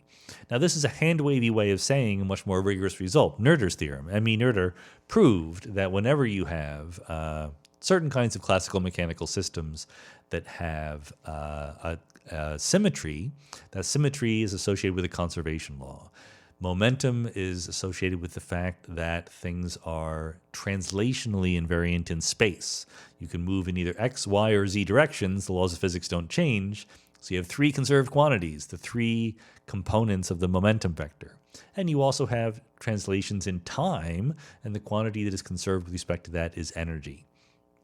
It's not a very intuitive definition, I know that, but that is what the mathematical definition is, and it matches up with our intuitive definition of, some combination of potential energy and kinetic energy and heat and stuff like that. Horst Wurst says, what is your Bayesian prior of finding compelling evidence of biosignatures in the atmospheres of exoplanets in the next couple of decades? Oh, this is a great question because it's specific enough to make sense. Like one should have a Bayesian prior about this, but it's really hard to know what it is. I'm going to put it low. I'm going to put it at, let's say, 10%. And this is the reason why this is difficult is because, of course, we have we have two pieces of information. I don't even want to say data points, but two pieces of information. One is life exists here on Earth, right? We're flourishing here on Earth. The other is we haven't seen already, sort of in an in-your-face kind of way, life elsewhere, either elsewhere on other planets in the solar system or aliens flying by and saying hi to us from elsewhere in the Milky Way. So those are two pieces of information you have to reconcile with each other. The easiest reconciliation is that, in some sense, life elsewhere is rare. And, of course, as a selection effect, we're only going to exist where life exists. So the fact that we exist here on Earth is not really telling us that much. But there are lots of steps along the way from no life at all to an intelligent civilization on another planet. And any one of those could be a bottleneck that explains why we haven't seen other intelligent civilizations yet. So it might be that there's no life, but it also might be that life is everywhere. It's ubiquitous. It's very common, but it's always only or single-celled or something like that, not very technologically advanced. That's why it's very hard to make a good Bayesian prior. So I'm going to put it at 10%. Don't ask me to justify that. I might change my mind if we learn more about chemistry or geology or something like that. Robert Ruxandrescu says, a few days ago, Elon Musk responded to a Bernie Sanders tweet about the rich paying their fair share to society by commenting, I forgot you're still alive. So I asked Elon Musk if he thinks living in a world where one man has $1 trillion and the other people die of hunger is a good world. What ensued was a ton of attacks from the sympathizers of Elon Musk, calling me all sorts of things from communist to idiot. My question is this. Where do you think all this aggressiveness and rich man idolatry is coming from? Why are people so aggressive? Why are people so obsessed with money? And why are people so rude and violent? Well, I'm not going to give you a fully blown theory of why people are rude and violent. I think, this is a difficult question. And one point to keep in mind is that you have an extremely strong selection effect here. It's not that people are rude and violent, it's so that you poked a certain hornet's nest that has some very rude and violent people in it, and you got a reaction that was kind of predictable, to be honest. Now, why those people exist at all, is a more complicated psychological question.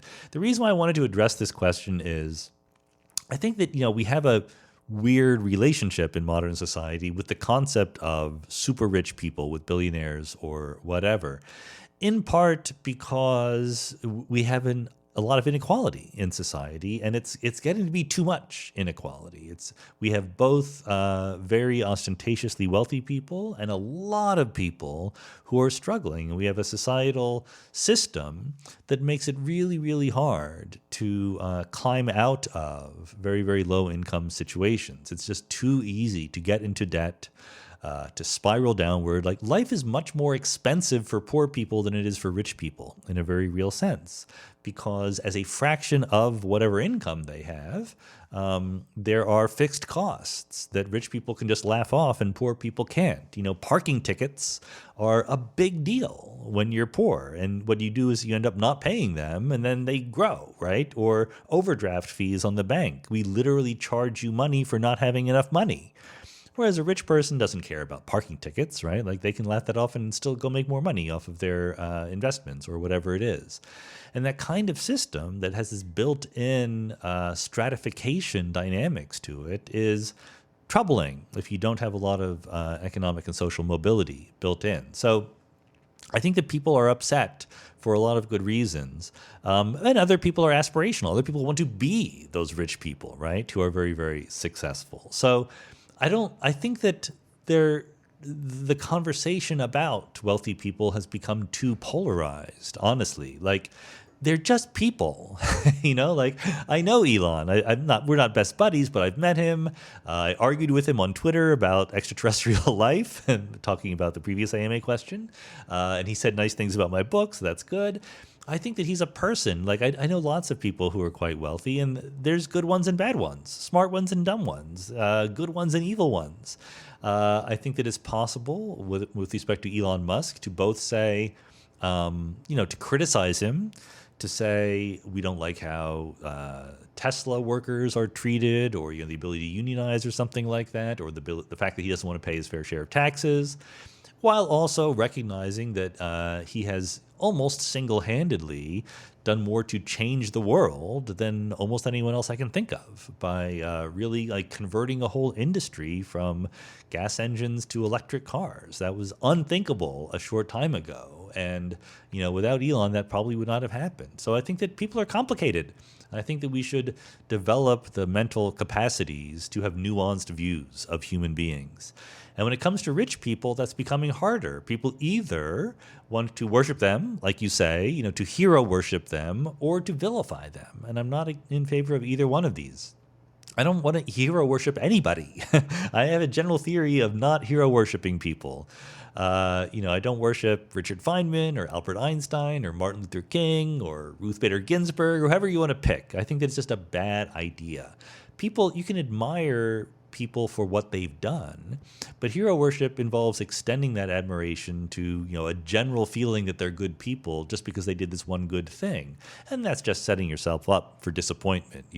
A person can both change the world and be bad in other ways, and you have to be able to accept those nuances there. In fact, Liam Kofi Bright, who was on the podcast, when I first invited him on the podcast, I wanted to talk about this because he has a whole spiel about how we should have no heroes, which is very interesting and compelling. We got distracted talking about truth, but you can look that up on his website. But I don't want to villainize rich people either. I'm reminded of Alexandra Ocasio-Cortez, AOC. Remember, she went to the Met Gala? This happened a few weeks ago or months ago. So she went to this gala full of rich people, and she wore a dress, and on the back of the dress was written, "Tax the rich," okay?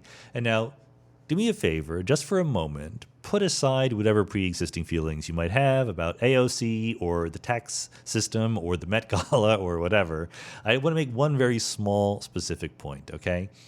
People objected on the basis that it was hypocritical, or somehow there was some tension between the fact that she was at a party full of rich people and had a dress that said "tax the rich," okay? And I objected to this objection. This makes no sense. This is not in any sense hypocritical or even slightly tense. It is no contradiction whatsoever to hang out with rich people, have a party with them, and have a good time, and also think they should pay more taxes. Those two things are completely compatible with each other. The only reason why you might think that they're incompatible with each other is if you think that the fact that rich people should pay more taxes is a reflection of the fact that we don't like them, that they are bad or they are evil, and that's why we want to tax them more. And I don't think that at all. Like I said, rich people are just people. They have the same span of abilities and virtues that other people have. I want to be rich myself. I want everyone else to be rich. That's what I want. I don't want to get rid of rich people. I want everyone to be rich. That's the thing I think that we should be aiming for.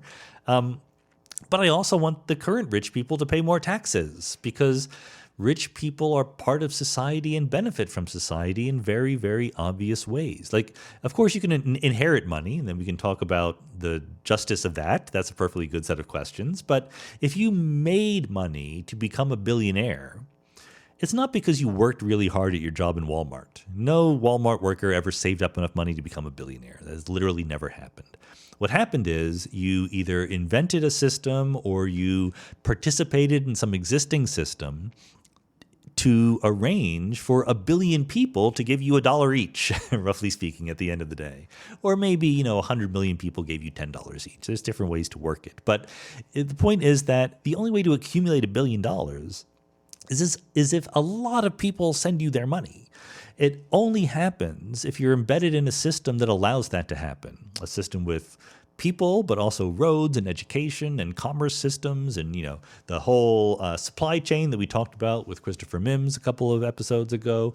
And it is completely fair for society then to say, in return, give us some of the money. We set up a system that allowed you to make this money. Now we want to keep the system working. Give us up some of the money. Asking rich people to pay taxes is not a bad thing, okay? It's certainly not a necessary. Even if you think it's a bad thing, you shouldn't mix it up with some distaste for the idea of rich people at all. I think that's just entirely misguided, and it's a reflection of this idea that every intellectual disagreement has to become a moral, emotional stance, and I think that's a bad attitude. So anyway, I got very far away from your question, Robert. Sorry about that. And I probably haven't even answered your question, but your question provoked me to say some things. And that's how I treat these AMAs these days. Divij Mankad says, I was thinking that borrowing some physics jargon can bypass some of the free will discussion pitfalls, at least among physicists. In particular, do you think that the apparent conflict of the phrase could have done otherwise with determinism can be avoided by separating the off-shell and the on-shell descriptions? I was tempted to think of this way when I read the classic Freedom of the Will and Concept of a Person paper by Frankfurt, which I think is essentially formulating the concept of free will as the existence of degrees of freedom for the human will, albeit in a different language. My guess is no. My first guess. Maybe there's a theory to be developed here that you want to go and develop, but that is not the way that I think about free will. Even if I were to restrict myself to physics jargon, I don't think that's the main point. So for those of you who don't know the physics jargon, think of a particle moving through the air, right? You all know the classic example when we learn classical physics, Newtonian mechanics. You throw up a ball with a certain velocity, and given the acceleration due to gravity, it travels on some kind of parabolic trajectory, and you can calculate what that trajectory is, okay? So the fact that the ball moves along a certain trajectory, both its position as a function of time and its momentum as a function of time, obey equations of motion. That's how we say it. And there are reasons, which I'm not going to go into, from particle physics, that when you obey the equations of motion in that way, we say that you are on shell. You are on the mass shell. You are obeying certain equations. It's more complicated than that, but I'm just trying to get you the essence of it if you don't already know. Whereas off shell means you don't necessarily obey the equations of motion. We can imagine all sorts of trajectories for a particle through space that don't obey the equations of motion that the real physical particles would obey. So what Divij is getting at is, even given some fixed initial conditions, we can distinguish between the actual behavior of the system that obeys the initial conditions from that starts with those initial conditions and obeys the equations of motion from some more arbitrary, random kind of motion. But I think that that's not the right distinction to make, because I think that the point is that we don't know the initial conditions in the real world, right? If the world were just a simple harmonic oscillator, if that was the whole world, or if the whole world were just a few planets moving around the sun, there'd be zero reason to talk about free will in any sense, because you can just see what happens and it's pretty clear and you can predict what's going to happen. The reason why free will, if you believe it is, if you're a compatibilist, if you believe it's a useful concept, is because human beings are so complicated that we don't know their initial conditions. So we don't know what they're going to do. So we invent concepts to describe both their current state and their possible future actions.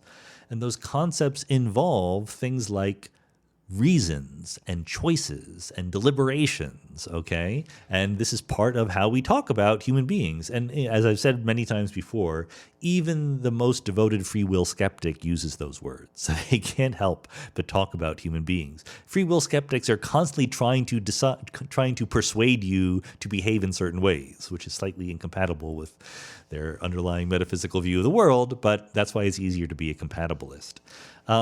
And the formulation of free will as I could have done otherwise, I think is completely consistent with a deterministic universe and everything obeying the equations of motion. In other words, you don't need to go off shell to explain it, because the point is you don't know what the initial conditions are. You know some basic macroscopic coarse-grained features of the system, but not all the microscopic details.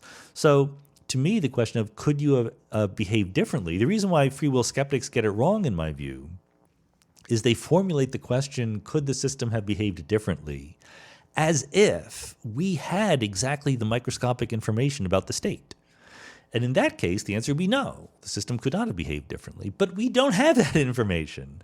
So the right question to ask is, given the macroscopic information we have about the system, in the space of all possible microscopic configurations that fit into that macroscopic description, are there some that would act this way and are there some that would act that way? And if the answer is yes, then that corresponds in the higher level vocabulary to you could have acted differently. That's where I think is the right connection between free will and the underlying laws of physics.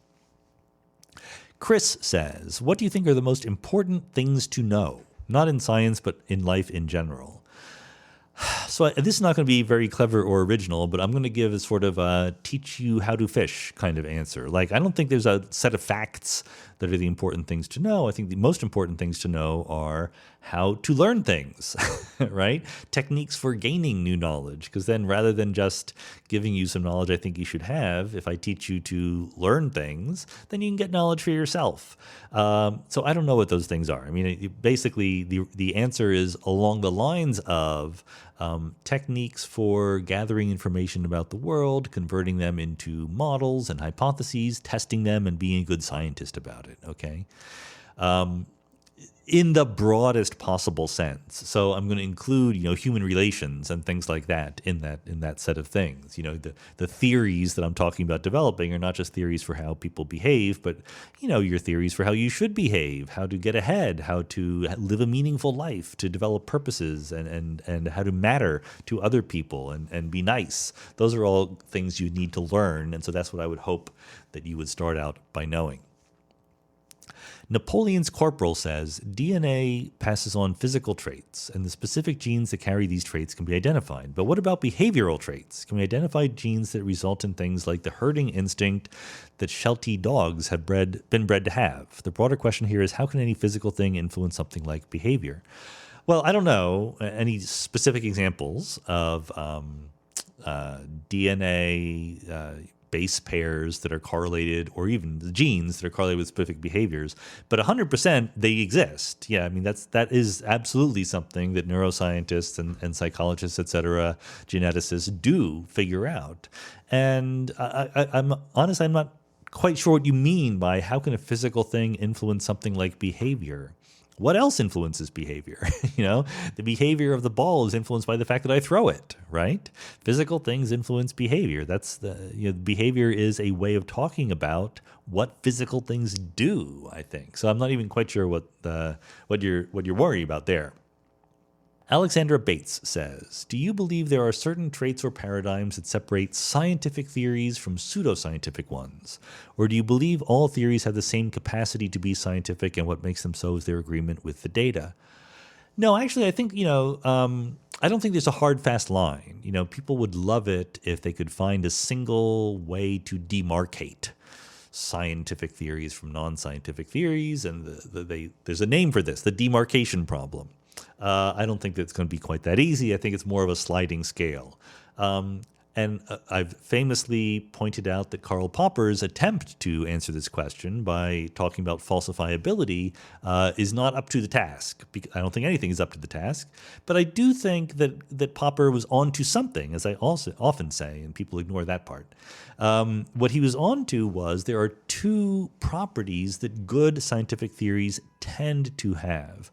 One is that they're definite, that they're incompatible with some things. A good scientific theory is not one size fits all.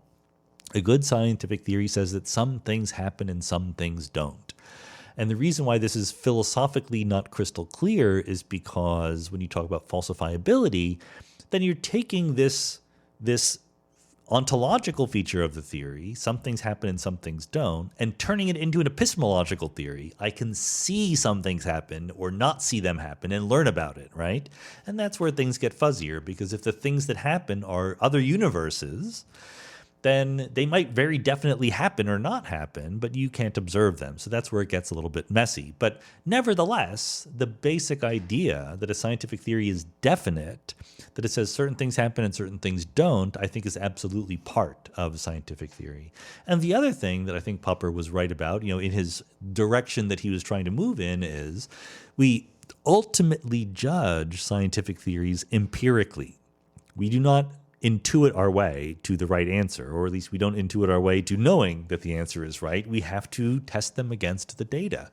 So scientific theories are not ideas that had to be right?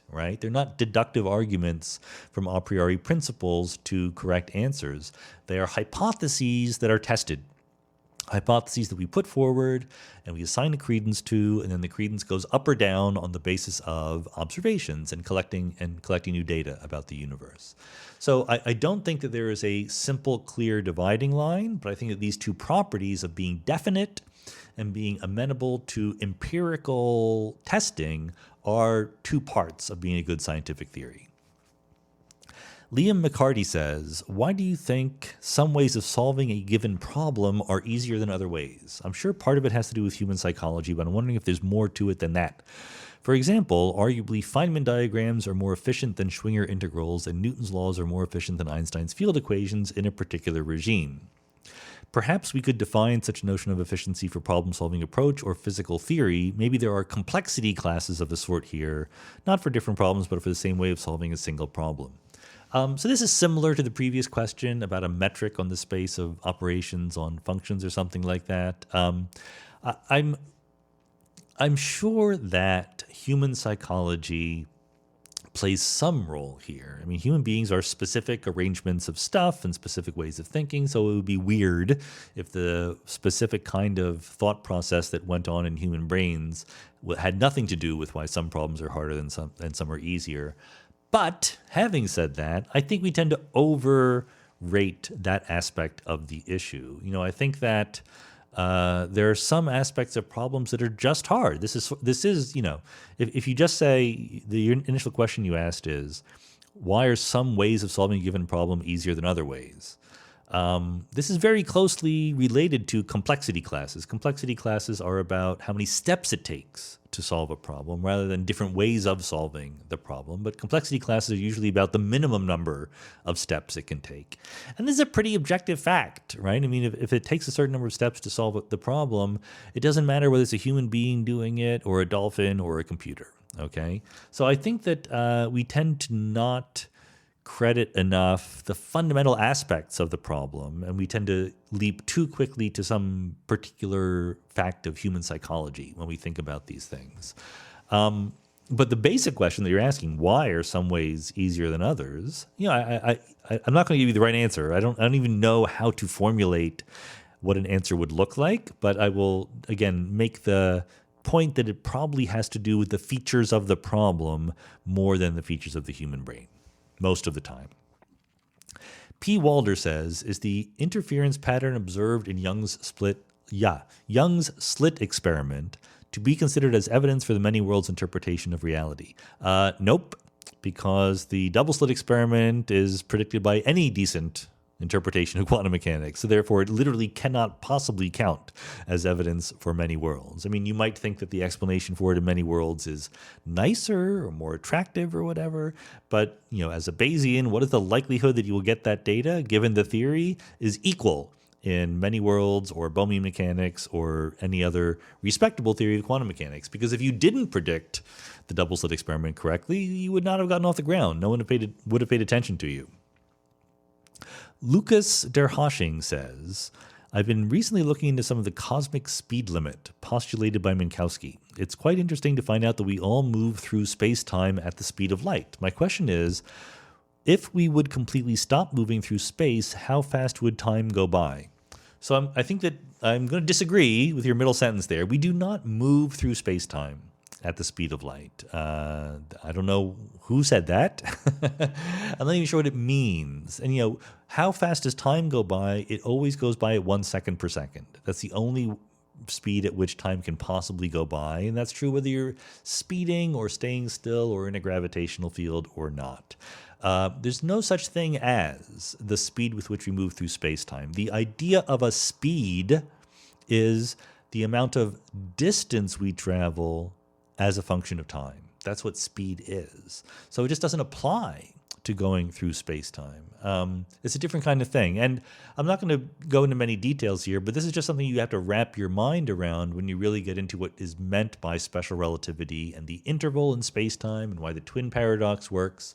I will recommend reading the book that I just wrote and will eventually come out like a year from now that explains these things in great detail. Or failing that, you could just check out the videos, right, on the biggest ideas in the universe.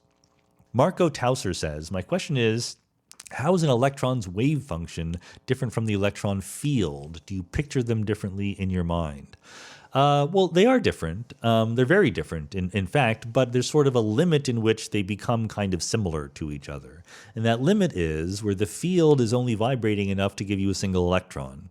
And honestly, there's technicalities that arise with electrons that make me reluctant to talk about that. It has to do with the difference between fermions and bosons, and it's harder, although not impossible, to talk about the electron field in sort of classical visualizable terms because of the exclusion principle, because you can only have one fermion, like an electron, doing the same thing at the same time. It's easier to talk about a bosonic field, like the photon field or the Higgs field or something like that.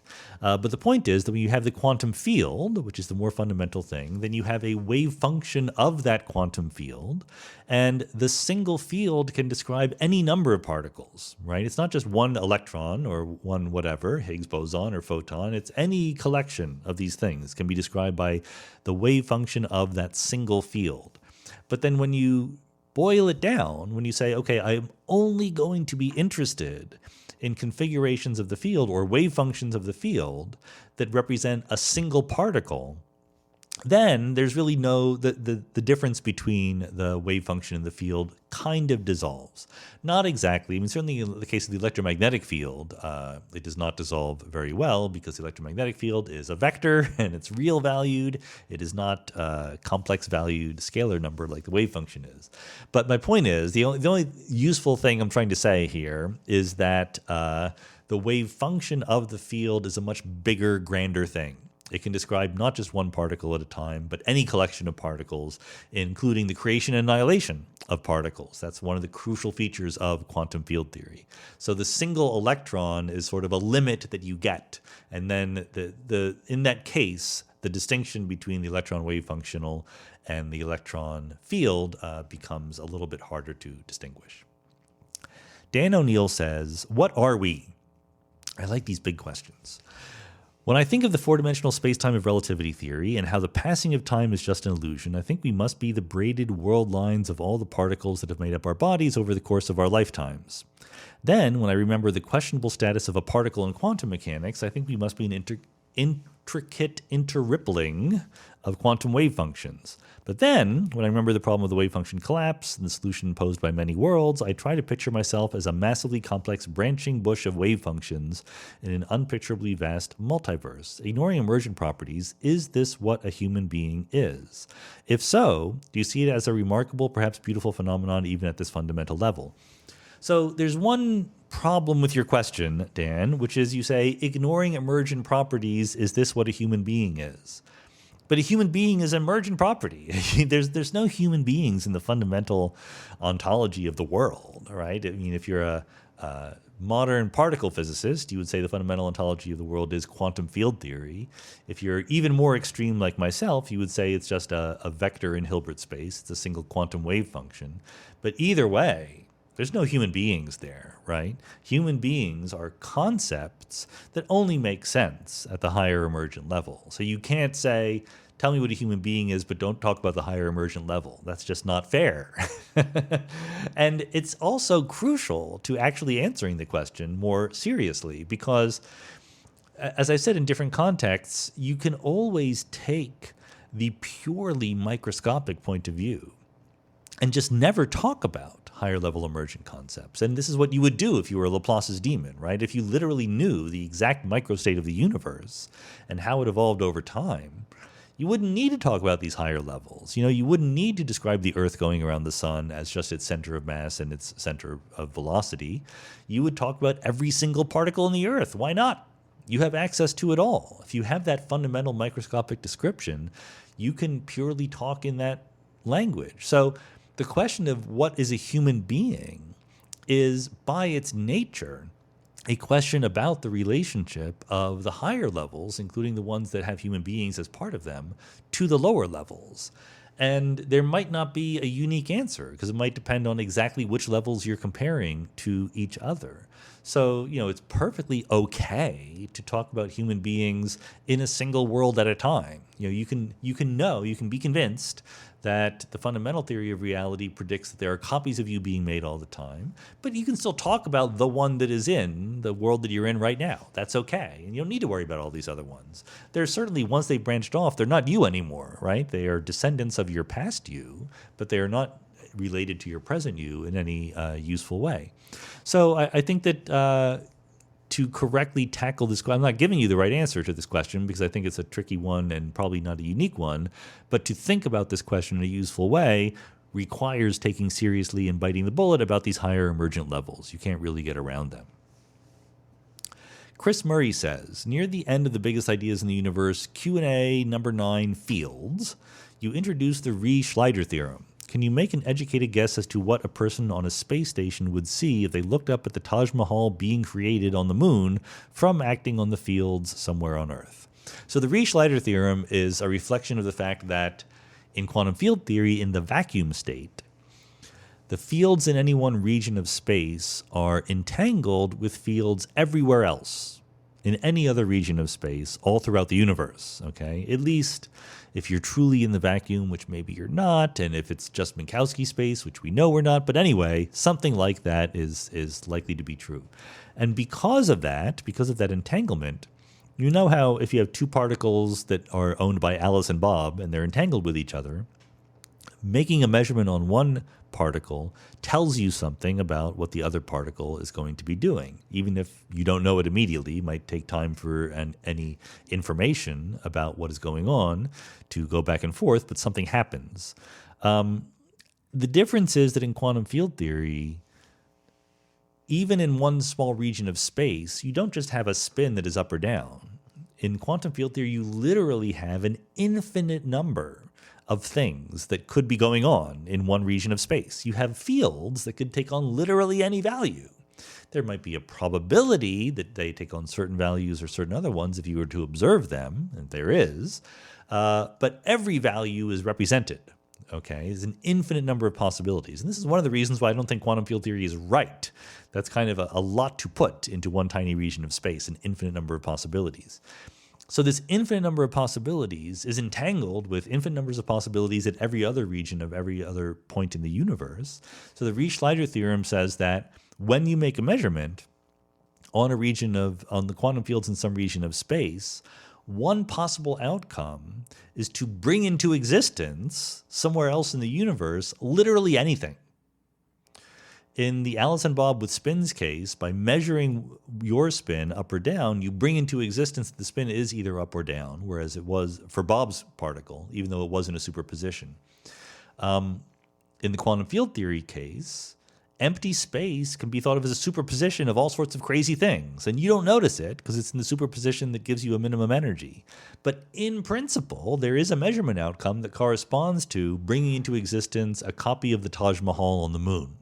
That is why the Riesch-Leider theorem is sometimes called the Taj Mahal theorem. And so the question is, what would that look like? The honest question is, it could look like almost anything because that's part of the theorem, right? Like on the one hand, you bring into existence the Taj Mahal on the moon. On the other hand, there are some photons that travel from the Taj Mahal to you. And guess what? They could be anything because you could bring anything into existence. The whole point of the theorem is you're supposed to suspend your interest in the probability that any of these things actually happen. You're just proving rigorous mathematical theorems about what could happen. So what could you see? Anything. literally anything. But the probability that you see anything at all is going to be very, very small. The probability that the Taj Mahal exists at it comes into existence is extraordinarily small. This is absolutely a case where just because something in principle could happen, I wouldn't worry about it in any realistic way. Nate Wadoops says, standard sirens came up in an episode that I listened to last month. What are the forces that come together to tune them to standard behavior? I mean, why do they all act the same rather than being random sirens? So the point of standard sirens is you're imagining two black holes that are coalescing, okay? Just like we observed in LIGO or whatever.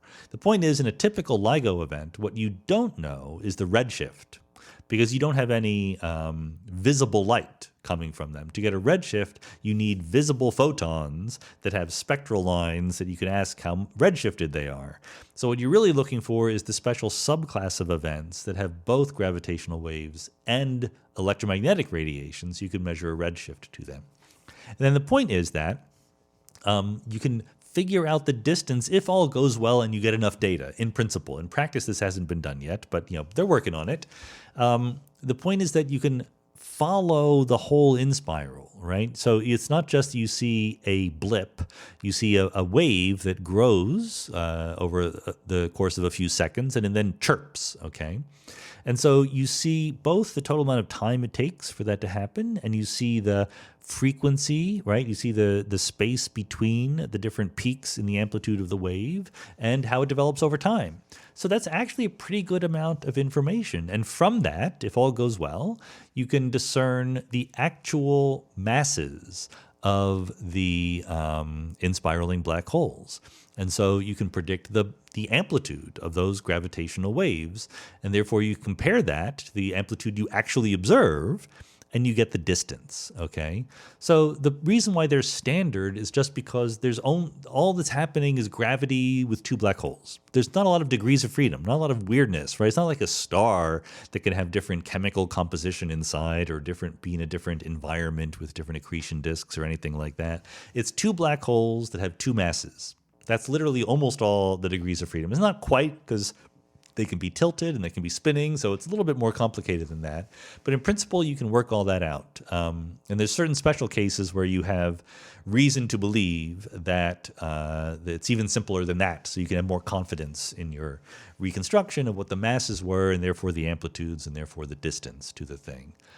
So really, the ultimate answer is you're looking at a very simple system, two black holes, that are obeying very simple direct set of equations, the equations of general relativity. Most things in the world are not that simple. It goes back to the very first question in the AMA. Black holes have no hair. There's not a lot of details when it comes to describing black holes. Teresa Robeson says, in your opinion, what are a couple of the most indispensable science magazines for the layperson to read to keep abreast of recent scientific research and advances? I don't know, honestly.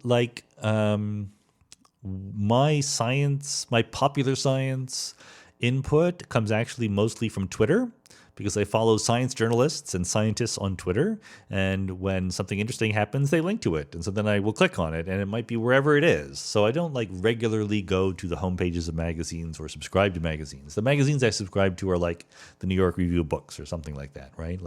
Not specifically science or physics magazines. I will put in a plug for two of my favorites. One of them is Ars Technica, because my wife Jennifer writes for them, so you can trust them, absolutely. And the other, of course, is Quanta. Quanta magazine does a very, very good job at modern physics and math and so forth. If anything, it likes math a little bit too much. So if you don't think there's enough math in your popular science diet, I would definitely check out Quanta. But the great thing about Quanta is they really care about the ideas. It's not a excuse to write profiles of scientific heroes or things like that. It's really about sometimes quite abstract ideas in math and physics. They tackle things that other science outlets will not tackle. If the firewalls paradox, have you ever heard of the firewalls paradox in black hole physics? Jennifer actually wrote an article for Quanta about that. It was the first article about the firewall problem to appear in the popular media because everyone else was afraid of doing it. But Jennifer would tackle it and Quanta would publish it. So it appeared there, and the New York Times came along a few months after that, and then it caught on even more broadly than that. Michael Schillingford says, pre-Socratic philosophers used to debate whether reality was made up of discrete things, e.g. atomism or stuff like water. I've recently seen a similar argument centered on particles and fields. Which ontology is correct between things and stuff, or is it a defective debate? Yeah, I think that it depends. What do you mean here? So there's the question of the ultimate ontology of the world, which I've recently written a paper saying it's a vector in Hilbert space. That's what I claim that is our best current understanding of it. But to get there, we work through various levels of description, and there's absolutely, on much more solid ground, a level of description which is the quantum field theory level. So I will take your question to be, at that level of quantum field theory, at the best tested version of fundamental physics we currently have, what does the fundamental ontology look like? And unsurprisingly, given that it's called quantum field theory, it's a theory of fields. But it's a theory of the quantum theory of fields, not the classical theory. Okay, let's take that. But it is definitely not a theory of particles. And this is a case where physicists and philosophers kind of think about things differently, because philosophers think there is a debate about whether or not the fundamental ontology is more particle-like or field-like, and they debate it. Physicists, for the most part, know it's all fields, and they just think it's fields, and it's not really much of a debate. And part of it is because the difference is you start with the quantum theory of particles, and you can kind of bootstrap your way up into a quantum theory of fields by insisting that the particles can be able to interact with each other and annihilate and create and so forth. So many body physicists do that. Not many body physicists, but many body physicists. Or you can go the other way. You can start with the theory of fields, quantize it, show that you get particles out in the low energy perturbative limit. So it seems like they're on an equal footing in some sense.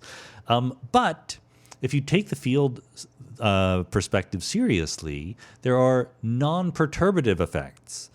A particle is a tiny fluctuation in a quantum field. And so it's an appropriate concept to think about when the field is nearly quiet, right? It's a tiny perturbation around that quiet vacuum state. But sometimes fields do big things, collective things that are not tiny perturbations in any sense. They do non-perturbative things, like when the Higgs boson field rolls from a value of 0 to its non-zero expectation value in the vacuum. That's a big non-perturbative thing. That's easy to understand from the field theory perspective. It's almost impossible to make sense of that if you thought the world were fundamentally made of particles and not of fields. So for those reasons, particle physicists tend to think that really the world is made of fields. But there could be something else underlying the whole thing, as I said. Okay, Gregory Kusnik says, should parents lie to their kids about Santa Claus? If they want to, I don't care. There's bigger problems in the world to worry about, for one thing. But I think that there is a danger that people can fetishize always telling the truth a little bit too much, okay? I try to be a reasonable person about this. I care about the truth, but that doesn't mean that there is there's some sort of Kantian principle that says that you should only ever tell the truth and never lie, no matter what the consequences might be. If someone just got their hair cut and says, "Don't you think it looks nice?" Just say it looks nice. Who cares what you actually think, right? If they say, should I get my hair cut in this way or that way, and it hasn't yet happened, then, by all means, be honest. But if it's already there and they're just looking for some reassurance, not really a judgment or an opinion or a helpful fact that they can use to make a decision, be nice. Say the nice thing to them. Likewise, if your kid is 5 years old and is excited about Santa Claus, tell them Santa Claus is going to come and give them presents. That's fine. Most people who I know who grew up in this sort of same environment that I grew up in, we all thought that Santa Claus was real when we were very, very young kids. None of us were seriously brain damaged or psychologically impacted by the realization eventually that it wasn't true. And if you don't want to tell them that Santa Claus is real and you want to tell them the truth, go ahead and tell them that too. That's also fine.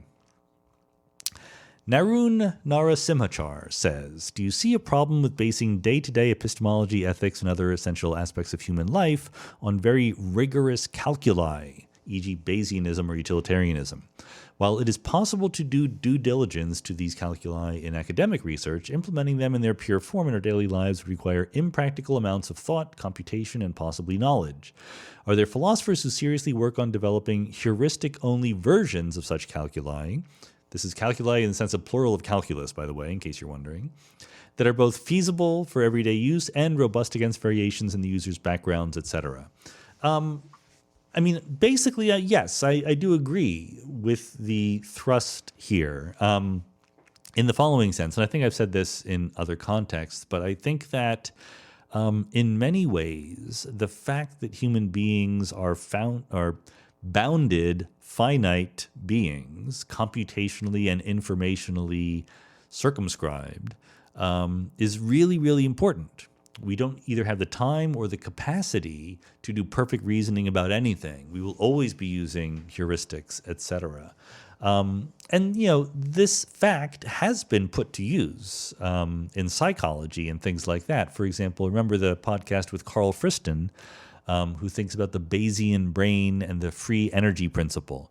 And the free energy principle is a way to sort of make sense of what the brain does, thinking that it's trying to be a good Bayesian reasoner, but it doesn't have perfect resources to do that. So the free energy principle is sort of a shortcut to do Bayesian updating to get a picture of the world. And I absolutely think that in the real world, there are going to be constraints on how precise we can be and how precise we can reason. Another relevant podcast episode is the one with Elizabeth Anderson, where she talks about ideal theory. This is an ongoing debate right now in moral and political philosophy. How useful is it to figure out how to be better, morally or politically, by first imagining how to be perfect, what would be the ideal society, etc., and then moving in that direction? I mean, that's a feasible thing to say, right? If we knew what the perfect society was, and we know what our society is now, we could say, good, let's move to make things closer to the perfect society. And I think that would work. What Anderson says, and what other people would argue, is there's no such thing as the ideal theory, because, as the real society changes or as conditions change, you might learn more or change your mind about what you want society to be. It's much more feasible to talk about how we can start with where we are and make things a little bit better than to start with where we are and say, well, over there is the perfect thing, let's move in that direction. And I think a similar thing is probably true for more everyday life kinds of things. How should I choose what to do from day to day, or even make big picture decisions about getting married or choosing a new job or having kids or something like that. There will always be heuristics involved. And the short answer is I don't know of detailed philosophical investigation about focused on exactly that feature of day-to-day decision making, but that's not to say it's not out there. It might just be out there and I'm not aware of it. Emmett Francis says, any thoughts on some strategies for maintaining good mental health as a graduate student or as an academic more generally? From my experience as a current PhD student and from talking to other grad students, I know a lot of us struggle with imposter syndrome, anxiety from the pressure to publish or perish, etc. I don't know if I have great thoughts on strategies for that. I'm very sympathetic to the issue. I like to say, I think that graduate school should actually be fun. I mean, there's no question it should be a challenge. It should be pushing you to your limits, but in a healthy and rewarding way. Very few people go to graduate school in something like theoretical physics for the fame and fortune, right? They go into it because they love the material, the topic, the subject matter. And if that love is squeezed out of you by being in some sort of psychological pressure cooker, then it's not doing what it's supposed to be doing. There are absolutely abusive advisors and mentors and lab PIs, etc., that if possible you should stay away from. So this is one of the things you should take very seriously when you're looking at possible graduate schools, not only which is the most intellectual powerhouse, but of the potential advisors of the places you're looking at, do they treat their students well? What are the reports back from the students who are there? having said that, there's certain things that are always going to be true about the graduate school experience. Not only is it hard to learn the things you need to learn to be a successful PhD, but usually you enter graduate school hoping to become a professor, and there are not that many professor jobs. It's a very tight market, and there's just nothing to be done about that. There will always be more people who want those jobs than there are jobs. It's like being a concert pianist or a professional basketball player. There's a lot of people who want that, and the competition is very stiff to do it.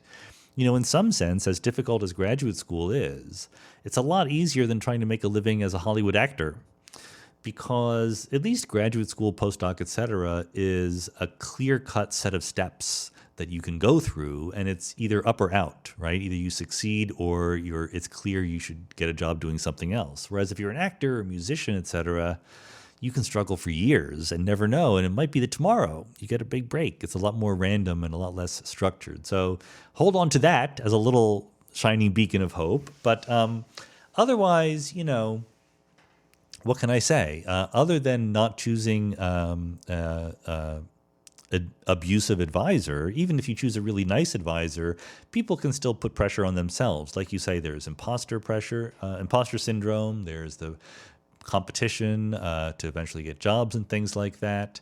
I don't have good advice there. I really don't, and I'm sorry, because I think that I care a lot about the mental health of students. I try to make my own students, if anything, I don't push my students hard enough, because I know that it's hard, and I let them push themselves. And so that's a tricky thing as an advisor. Like, for one thing, by the way, you get no advice on how to be an advisor. Right? No one teaches you how to do it. So it's a hard thing to do, because you have a tremendous impact on the future lives of your students when you're an advisor, and you have no training in how to do a good job at it. And one of the things that's crucially important about being an advisor is that different students need different kinds of advising. Some students are better if their advisor is hands-off and they let them do their own thing. Others really need to be guided. Others need to be constantly encouraged. Others need to be told, nope, you're slacking off, try to do better. And it's hard to know ahead of time what the right strategy is. So even if your advisor seems to be taking the wrong strategy, don't necessarily blame them, because they're not experts in this game either.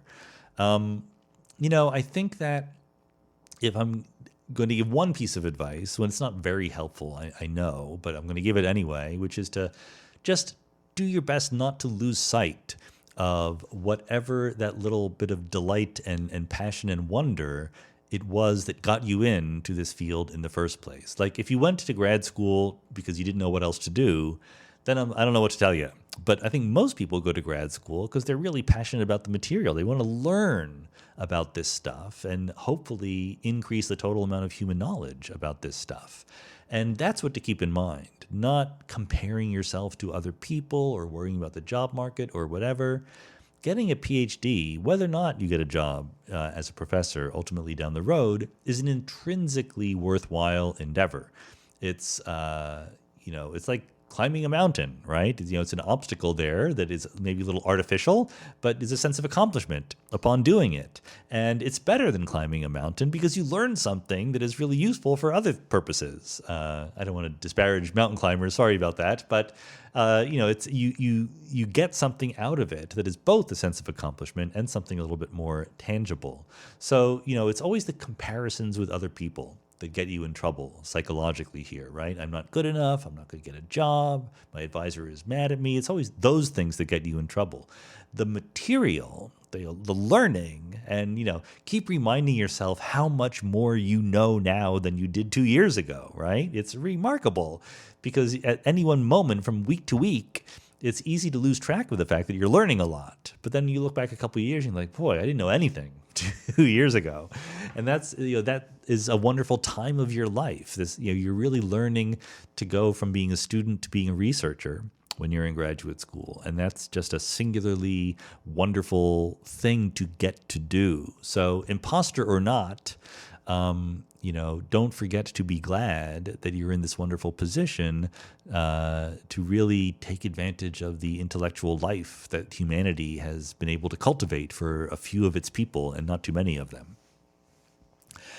Jeff B. says, I was reading about Lord Kelvin's idea that different atoms are just different types of knots in the ether. Although this is obviously false, can we think of string theory as a quantized and relativized upgrade to this idea, or is there more to it? Well, there's definitely more to it, but maybe there's a family resemblance there also. I mean, there's no ether, so that part is wrong. And they're not knots. Strings are generally not knotted. They're generally either single line segments or circles. Okay, they're not tied topologically interesting ways around each other. If they did, they would just untie right away. So they're neither knots nor the ether. But I know what you mean. I mean, they're vibrating one-dimensional things, and the kinds of vibrations are what specify what kind of particle it is, what kind of field it is, etc. So that's the family resemblance. But, there's no direct intellectual lineage from Kelvin's idea to string theory. As you may know or may not, string theory arose in a really backwards way, right? They were trying to understand the strong interactions. There's a couple of different threads that came together. People were trying to understand the strong interactions. There were certain patterns in the observed particles out there that particle accelerators were giving us, and people were trying to fit them to different functions and make predictions and so forth. And Veneziano came up with a formula that said, he could predict some of these patterns of masses and spins in the observed spectrum of particles. And then other people, like Leonard Susskind is one of them, and from a very different angle, Yoshiro Nambu was one, and Goto, his collaborator, pointed out that by starting with one-dimensional strings and quantizing them, you could derive this Veneziano amplitude. And they were still trying to understand the strong interactions, and it failed. It didn't work for the strong interactions. There's a little bit of lingering remnant of it in the fact that you take two quarks and stretch them apart, like a one-dimensional string of gluon field stretches between them. So there's something slightly stringy about the strong interactions. But what we now call string theory is a completely different version of that gives us gravity and things like that, and hopefully everything else. But the strong interactions come along for the ride rather than being the central point. None of this has anything to do with what Kelvin was talking about. So it's at most a family resemblance rather than a direct relationship. Casey Mahone says, I sense a stigma in our culture against being single. I'm starting to find that I may be the kind of person that would just prefer to be alone, but people seem to view this as childish. They wonder how you can really be an adult if you don't have a partner to build something with. Do you sense this stigma, and do you think that it is justified?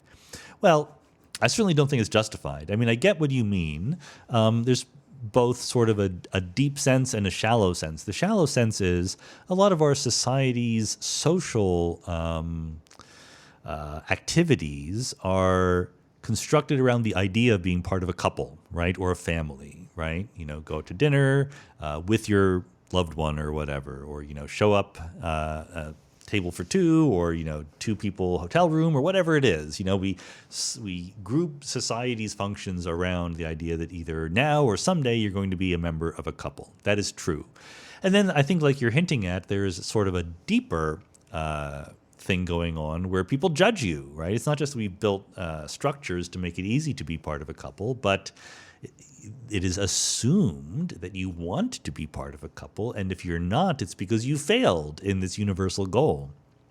It's not exactly the same, but it's there's a close analogy with the idea of being sexual versus being asexual. Remember, we did a podcast with Angela Chen where she talked about how difficult it is to realize that you're asexual, that you just don't have that kind of relationship between love and lust that most people have.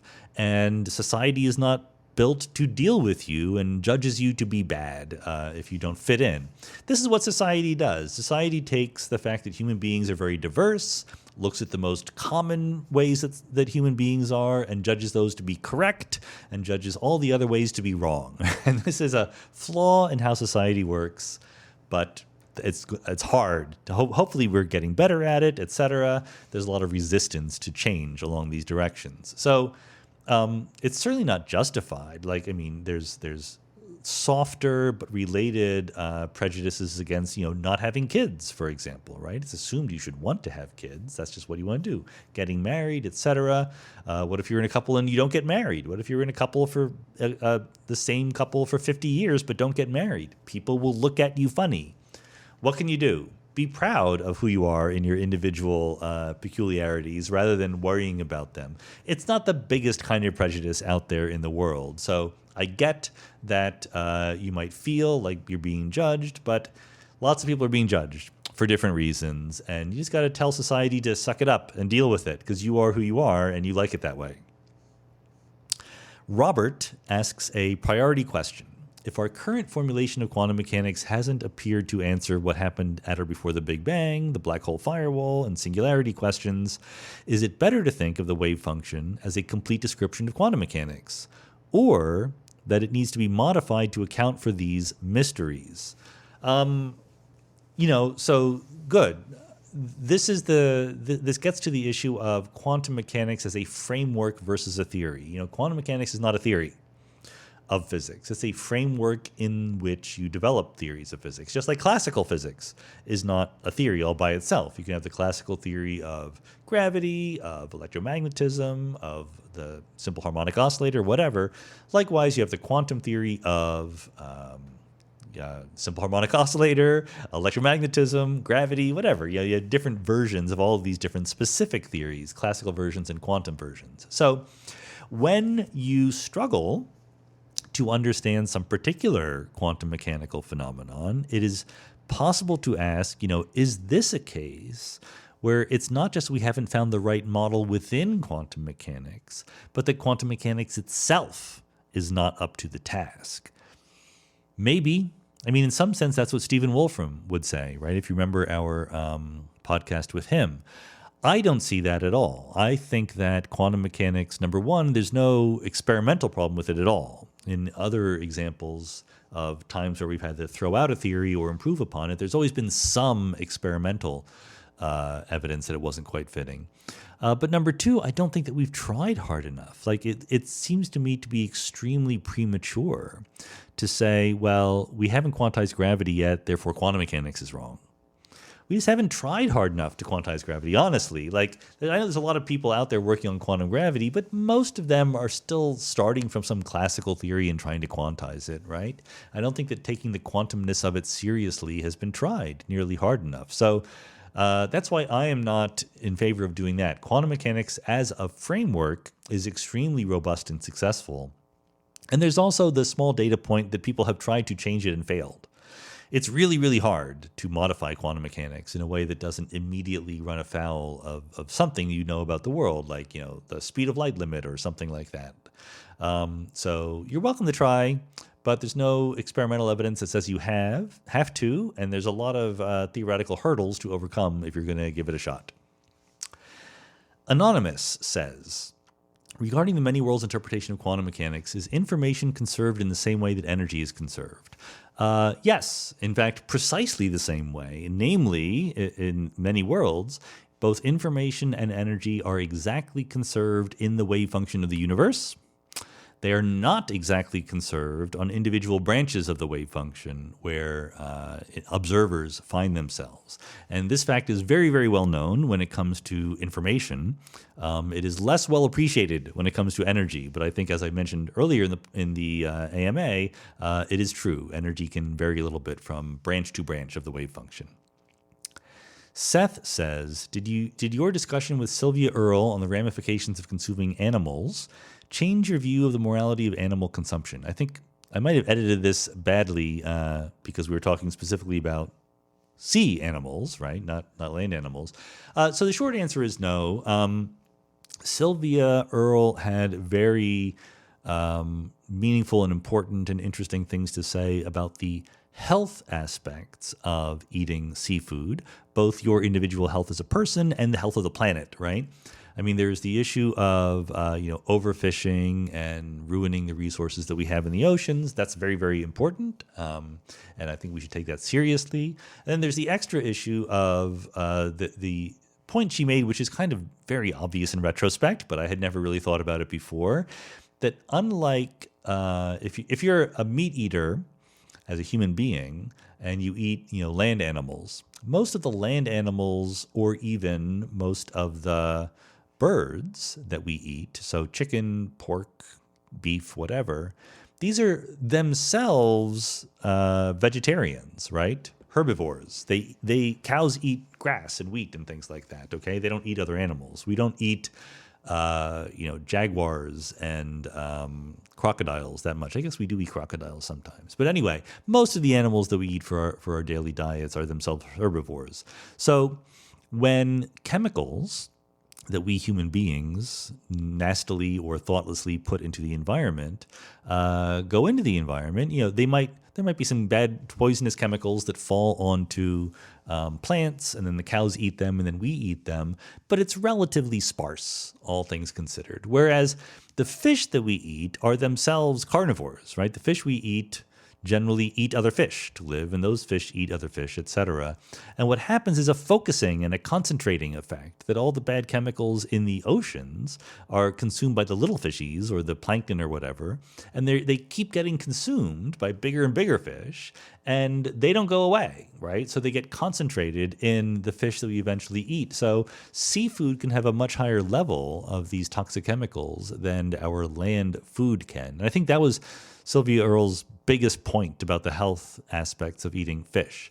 And so I think it did certainly make me think twice about the health benefits of eating seafood. Because if you don't think about the toxic chemicals, then seafood is thought of as a healthy thing to eat, right? Compared to bacon or hamburgers or pizza. But when you do think about those chemicals, then it changes your mind a little bit. And so, yeah, I think maybe it may be a little bit less eager to eat seafood and count it as a health move than I otherwise would have. Okay, I'm grouping two questions together. Let's see if I can remember why. Sid Huff says, you've mentioned a few times on previous AMAs that you had a distinctly non-academic upbringing. Do you think it was extra difficult for you to succeed so well academically because of that? Have you ever felt imposter syndrome? The sense that you don't really know enough, aren't really capable enough to be where you are, that somehow you managed to fool everyone so far? And Jim Murphy says, do you have any advice about developing discipline? I am always impressed by how much you are able to do without seeming exhausted at all. So yeah, I was reluctant to answer both of these questions because I don't like to talk about myself personally that much. I like to talk about, my ideas and so forth. But look, these are decent questions, and maybe we can help other people by talking about them together. And I especially like Jim's question about how impressed he is about how I'm able to do so much without seeming exhausted at all, because man, I am exhausted all the time, and I'm very happy to hear that it doesn't seem that way. Especially, I'm really good at just saying yes to requests to do things that have deadlines in the future, and then being in trouble when the deadlines get here, and it can be very exhausting. And there's a lot of things I want to do. There's like so many books I want to write and papers I want to write, and things I want to learn that I don't yet know, that I could easily imagine living for another 200 years and not doing nearly everything that I want to do. So there's a kind of rush to get things done in some sense. But at the same time, at some point you want to enjoy life. And I'm actually not that bad at enjoying life. Like, I'm not a workaholic who sort of deprives oneself of, leisure time or anything like that. But then that just contributes to the fact that you're working really hard when you're not having the leisure time, when you're not watching movies or basketball games or whatever it is. And I'm not especially disciplined either. Like, I feel like I waste some time and I'm very productive at other times. I'm fortunate enough when it comes to writing or doing science that, I can go in bursts, right? And different people work in different ways. But I'm the kind of person who can be really unproductive for long periods of time and then a burst of activity and get a lot done. And, so far so good, kind of good, Like I said, I'm not one of the world's 5 best physicists, so maybe it could be better if I were productive all the time. But, I've done okay. And I'm appreciative of the fact that other people seem to appreciate some of the things that I do. That makes me feel good. But as far as developing discipline and having some technique or something like that, no. No, I really don't. I muddle through as best I can. Like I'm always like people who write books are always asked about like their writing process. Like do you wake up at 6 a.m. and meditate and then write for an hour and then answer emails? And that's just not my life at all. Like every day might be completely different process wise. Like I need to write when I'm inspired to write, when I'm ready to write. I can't force it on some schedule or in some routine. Maybe it would be better if I had a routine and did that, but I just don't. As far as Sid's question goes, imposter syndrome was never the right way to say it. I think like I'm like I said, pretty good at physics, but not as good as the absolute best people in the world. And I think that is correct syndrome. That's more or less accurate. I don't feel like I'm an imposter. I think that there are people who I'm better than at and people who I'm worse than at. I didn't construct that sentence very well because, like I said, I don't like talking about myself. But, I am an odd duck in some ways. I obviously I have a podcast. So if nothing else, that makes me very unusual in the set of all theoretical physicists. And I write physics papers, which makes me very unusual in the set of all podcasters, even about physics. So, it's always been an awkward fit, and I've never been, big non-academic family, big public high school, middle of the road, Catholic university, etc. It's always been, me trying to find my own ways in ways that my environment didn't always train me for in the best ways. It was certainly never something where this was all expected to happen. And for better or for worse, I just wanted to do things in my own quirky ways. Like when I was at Chicago, I eventually got denied tenure at the University of Chicago. And I'll be very honest that I worked hard and wrote papers, and some of those papers became super highly cited, but I didn't devote myself to getting tenure. I didn't just say I didn't live in fear of not getting tenure. I just thought, obviously I will get tenure. What's the problem? I'm doing good work. I'm writing good papers. What is the thing to worry about? And in retrospect, that was pretty dumb on my part, right? But it is, how I live my life. I would like to do things like I would like to do them. And I've been extraordinarily fortunate enough to mostly get away with it. That was one example where I didn't get away with it in a very big and loud and noisy and impactful way. But otherwise, I've done okay. So I don't think it's imposter syndrome. I've never I know that there are people who are better at physics than I am, but I don't think that's a psychological mistake. I think that's just true, and I admire those people. And I try to learn from them rather than feeling like I don't belong with them, because I do think I'm better than them at other things. And there's probably people who are better than I am at everything, but those people I don't run into that often. I'm lucky enough that for most people, even if they're better at me at 99% of the things I care about, there's one thing that I'm better at than. Maybe it's just like playing poker or, I don't know, making stir fries or something. There's got to be something, right? So that's how I avoid getting too much imposter syndrome in my life. Einar Venmir says, priority question.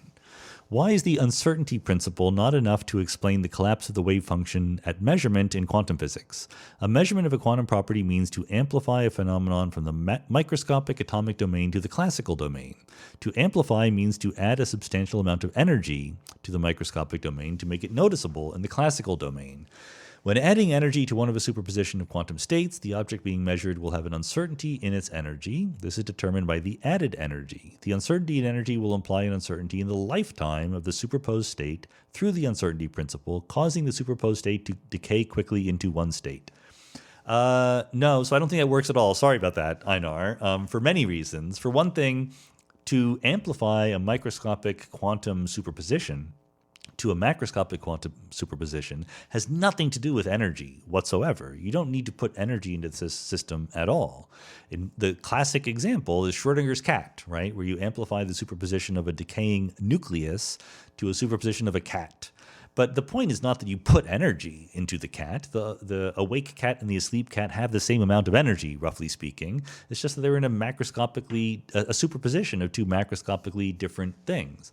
And that's absolutely typical of quantum mechanical superpositions. There need not be some large energy difference between the two parts of the superposition, so you need not add any energy at all to put things into a superposition.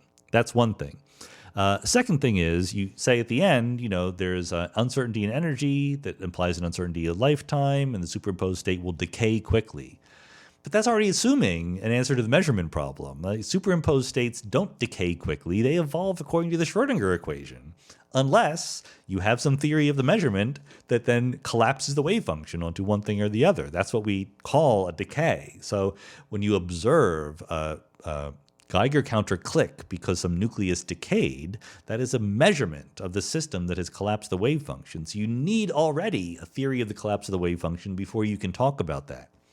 Finally, in some very real sense, the uncertainty principle is not about measurements at all, okay? So you really, in principle, can't bootstrap your way up from the uncertainty principle to a theory of the measurement problem, because the measurement problem has to do with the fact that there is a set of processes under which wave functions appear to not obey the Schrodinger equation. They appear to collapse, right? And so either they don't obey the Schrodinger equation, or they just appear not to because, as Everett would say, you're not observing the whole wave function. But the uncertainty principle isn't about that. It's not about the measurement process. It's about the existence of quantum states without even measuring them. Certain quantum states just don't exist. There exist no quantum states where there is a the technical way of saying it is you cannot be in an eigenstate, a state of perfect determination of both position and momentum at the same time, because there are no states like that. And that is, I did not use the word measurement anywhere in that statement that I just made. There are consequences for measurement of the uncertainty principle, obviously. That's not surprising. But it's fundamentally a statement about the fact that there's a relationship between momentum and position, that if one is perfectly fixed, the other one is perfectly uncertain. That's it. Nothing to do with measurements. Blake Brasher says, on a somewhat recent podcast, you mentioned that we shouldn't think of the nucleus of an atom as being composed of discrete protons and neutrons, but rather as a swirling mass of quarks, without any distinct boundaries between the quarks. Does this mean that the neutron stars are actually giant blobs of quark soup, or is it also wrong to think of a neutron star as being the same thing as an atomic nucleus? This is way too down-to-earth physics for me to really be an expert, so I believe that the answer is yes. It does mean that neutron stars are actually giant blobs of quark soup. And this is a part of the weirdness of quantum mechanics. There's going to be a lowest energy wave function for a certain collection of up and down quarks that is also feeling a gravity, if it has enough mass to have an appreciable gravitational field, such that that lowest energy state looks like a neutron star. So it's not that there's individual neutrons bumping up against each other, because there's a lower energy configuration than that, and the system will settle into that. At least that's what I think on the basis of my basic physics knowledge, but I don't know nearly enough about the details of neutron stars. You should ask a real neutron star person, or maybe even Google it. I honestly don't know. Simon Kitt says, priority question. Is the discussion and research of consciousness an example of strong emergence? As much as I struggle with the strong emergence concept, I find it hard to have a coherent picture of endeavors to understand consciousness that don't involve some top-down causal power. I can't imagine a race of philosophical zombies having this field of inquiry. What could possibly be causing discussion and research into the nature of consciousness, if not consciousness itself? No, I don't think it is an example of strong emergence. So, you've already undermined your own question when you say, I can't imagine a race of philosophical zombies having this field of inquiry. Remember, by definition, zombies behave in precisely the same way as non-zombies do. So every book that a non-zombie would write could also be written by a zombie. Every discussion, every field of inquiry, every passionate defense of the redness of red and the experience thereof would be done by a zombie just as much as it would be done by a conscious person. And this is why I don't think that people who advocate the zombie thought experiment really think it through for exactly this reason. But I don't think that, strong emergence is a slightly ill-defined concept because it's kind of defined negatively, right? You say that I have a theory and of small constituents making up a bigger system, and I have a theory of how the small constituents behave, and if I put that theory of how the small constituents behave on a computer and simulated it, what it would predict for the collection of all those constituents is different from what happens when I actually physically get those constituents together. In other words, it's just a statement that your theory of the small constituents is insufficient, is incomplete, is not enough to say what happens when all these constituents come together. That's strong emergence. As I talked about in the podcast with Philip Goff and Keith Frankish, there's no room for that if your microscopic theory is the standard model of particle physics. Particles behave locally in space, and they respond locally to what fields are doing at the same point in space where the particles are. So there's no way within that theory, unless you want to change the laws of physics, which is good for you, try to do that. But if you don't change the known laws of physics, strong emergence is not going to happen from the level of particle physics to the level of human beings. The question you're asking is, I think you put it best in the final line. What could be causing discussion and research into the nature of consciousness, if not consciousness itself? Well, sure, the research is being done by conscious creatures. There is no, school of consciousness research that is populated by researchers who are not themselves conscious. That's true. But this is not something that is in any way in conflict with the idea that conscious creatures are just collections of physical particles obeying the laws of physics, right? Your brain is a thinking machine, and it's thinking about itself, among other things. And, there's a very good article recently in, where was it? I don't know, but I tweeted it out. It was by Janan Ismail, previous podcast guest. And the reason why I tweeted out not only because it was a good article, but because the headline on the article was abysmally bad. The headline was something like, physics is wrong. Human beings play a crucial role in the cosmos. And of course, Janan would never say something like that. And those words are nowhere to be found in the actual article. What she was saying was there is a problem. Not a problem even, but a feature of how we describe the world that needs to be taken into account the fact that we are in the world, okay? So it's a self-reference problem. It's not a problem of incompleteness of the laws of physics, but it's a problem of, one of these famous philosophy problems of if you're able to completely predict the future, right? If you're a prophet, or if you're Laplace's demon. But then if you know what's going to happen in the future because you can predict it, what happens if you do something else? What happens if you violate the prediction, right? This is always the problem with time travel stories or prophet stories or whatever. And the answer is that, real physical systems are not completely accurate predictors about the future. They model the universe and they do their best. And Janan's point was that in that model of the universe needs to be a model of you, because you can affect the universe. But your model of you is always going to be crude. You don't have enough capacity to model yourself perfectly, right? I mean, this is my way. Now I'm translating. Now I'm riffing on what Janan said. But that's the basic point. But that's not an obstacle to describing yourself at all. There's an obstacle to describing the world perfectly, given that you're in it. But we never try to describe the world perfectly. As we talked about earlier in the AMA, we use heuristics. We use coarse-grained descriptions of the world, and they're always going to leave wiggle room. That's why there is something that is useful to call our ability to make choices and have volition and have free will in the world. But there's nothing about any of that that makes you think that it would be impossible to describe all that in terms of purely physical motion of matter, as far as I can see. Okay. I'm going to group two questions together.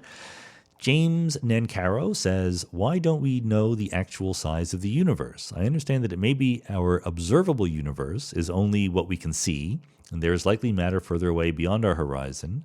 But doesn't the microwave background or early universe nucleosynthesis allow some scaling of the universe's total size? That is, does the proportion of primordial hydrogen and helium determine the total amount of matter? The bigger the universe, the more time for cooking up more helium at the start. And then Alexander Marash says, Alexander Marash. I think you mentioned in one of the previous AMAs that the universe, while obviously being super small at the beginning and during the inflationary epoch, could have been infinite in size right after inflation ended.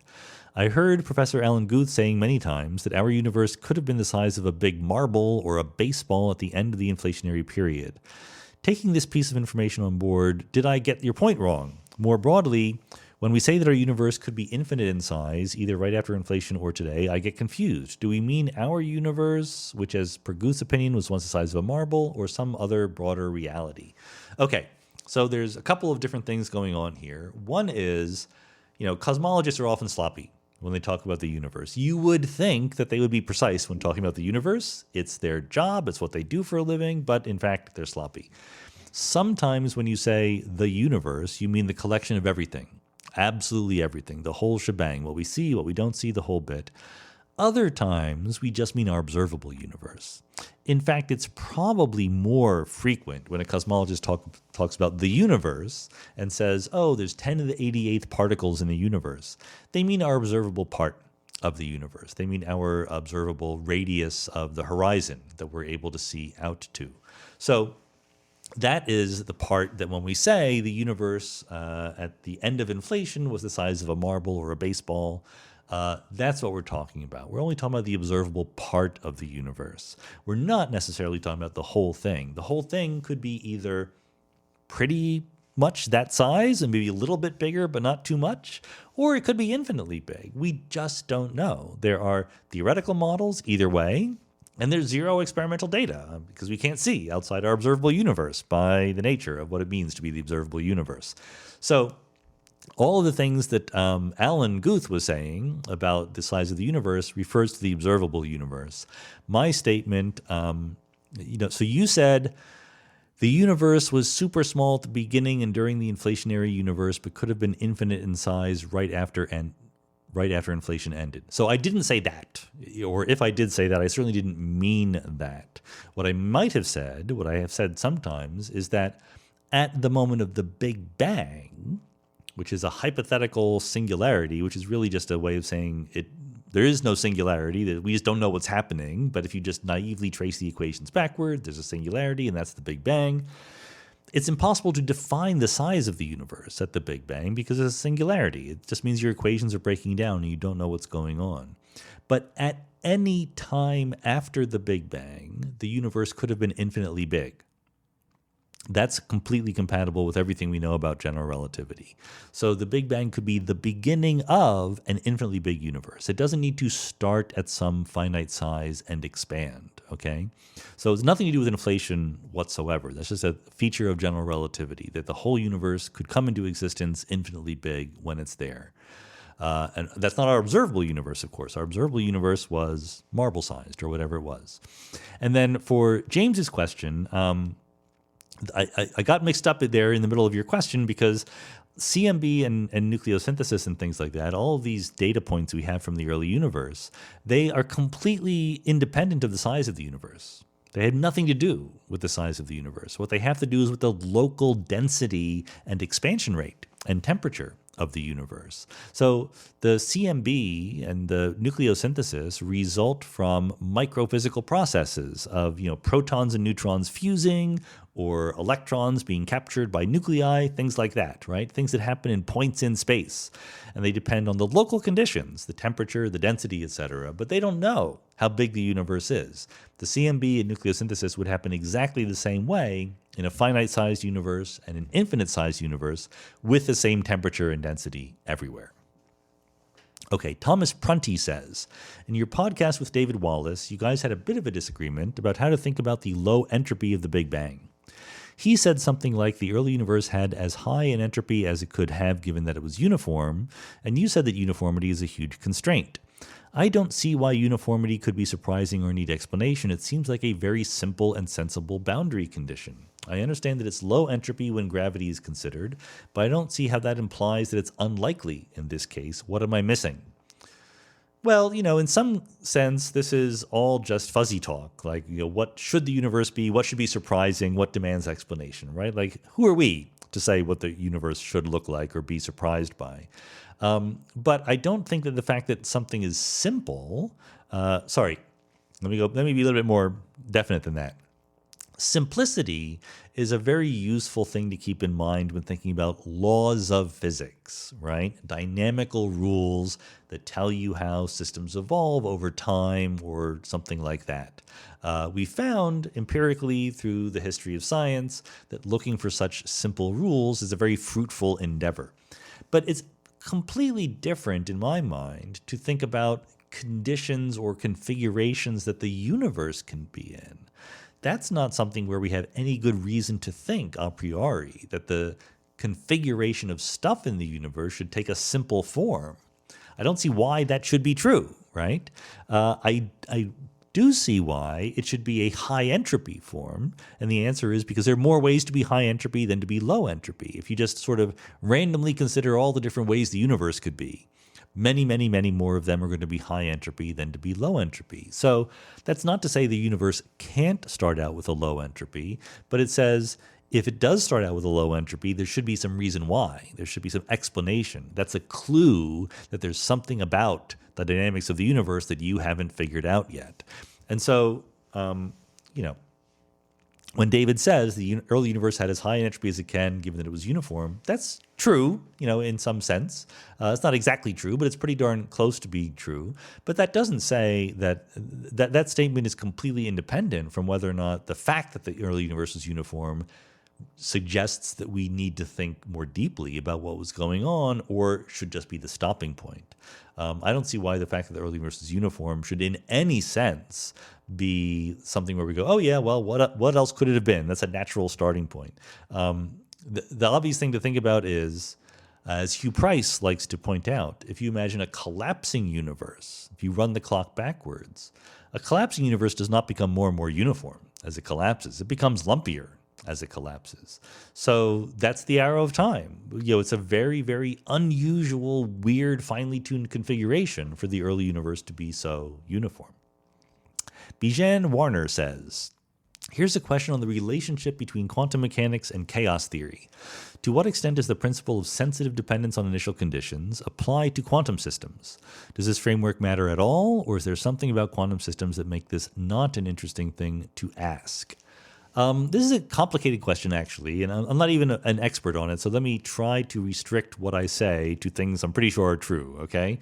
There's a whole subject called quantum chaos, and here's the reason why it's a non-trivial question, because in classical chaos, classical systems are often chaotic. Not always. There are non-chaotic classical systems, but you don't need to work very hard to get a classical system that is chaotic. Like you put a couple of pendulums and hang them from each other, and you get a chaotic motion for the triple pendulum, as it is called. But quantum systems are a little bit different because the reason why classical systems can be chaotic has to do with the non-linearity of the interactions between them. What I mean by that is linear is when everything just depends on the variable you're looking at to the power 1, right? X to the first power. As soon as something depends on higher powers, x squared, etc., that's nonlinear. And the difference is that when you have a linear system, if you perturb it a little bit, it moves a little bit. And that's it. A small perturbation leads to a small difference in what is happening. But when you have a nonlinear system, a small perturbation can grow very rapidly. And that's where you get chaos. That's where you get sensitive dependence on initial conditions, because the tiny perturbation you give it can feed on itself and grow very, very quickly. In classical mechanics, the fundamental equations of motion are often nonlinear. In quantum mechanics, the Schrödinger equation itself is linear, okay? The Schrödinger equation has a wave function as its fundamental variable, and the wave function appears to the power 1 on both sides of the Schrödinger equation. One side is the Hamiltonian, which is asking how much energy is there, and it says h operating on 1 power of psi, the wave function. The other side is the time derivative. How fast is the wave function changing? Acting on 1 power of the wave function. So the kind of evolution that is chaotic in classical systems naively doesn't appear at all in quantum mechanical systems. The wave function itself does not evolve chaotically, full stop. But of course, in quantum mechanics, we have a classical limit, right? And this is where it becomes a subject that requires study and papers written about it, and why there's a whole thing called quantum chaos. Because even though the wave function evolves linearly and non-chaotically, the classical observables, the classical limit of that wave function, gives rise to classical mechanics. The triple pendulum that is a chaotic system is a classical limit of some quantum system, right? So there has to be some classical limit of this quantum system that does behave non-linearly and chaotically, okay? So there is an interesting thing to talk about, which is this relationship between the underlying behavior of the wave function and the emergent classical world and the emergence of nonlinearities in that classical world. So I'm not going to say anything specific about that, but that is an interesting overlap to talk about. Okay, Andrew Vickerstaff says, many recent Mindscape episodes have looked at the fallibility of human thought processes and how susceptible we all can be to bias, manipulation, and irrational ideas. Given that we understand this problem today much more than we did, say, 20 years ago, and given the exponential growth in misinformation the average person is now exposed to, do you think that the jury system in its current form is still a fair way to decide criminal trials? In particular, do you have any thoughts on the jury selection process in America and whether or not it helps or hinders the justice system? That's an interesting, thing to put together. The jury system that came out of hundreds of years ago, it was thought to be important that people were tried by a jury of their peers. Now, there's well-known issues there because only, property-owning white men were considered people at the time in terms of who got to vote and who got to serve on the juries and all that stuff. But nevertheless, the idea was that it was a participatory part of the democratic process, that deciding guilt or innocence should not be led to a professional elite, but should involve the participation of the common people.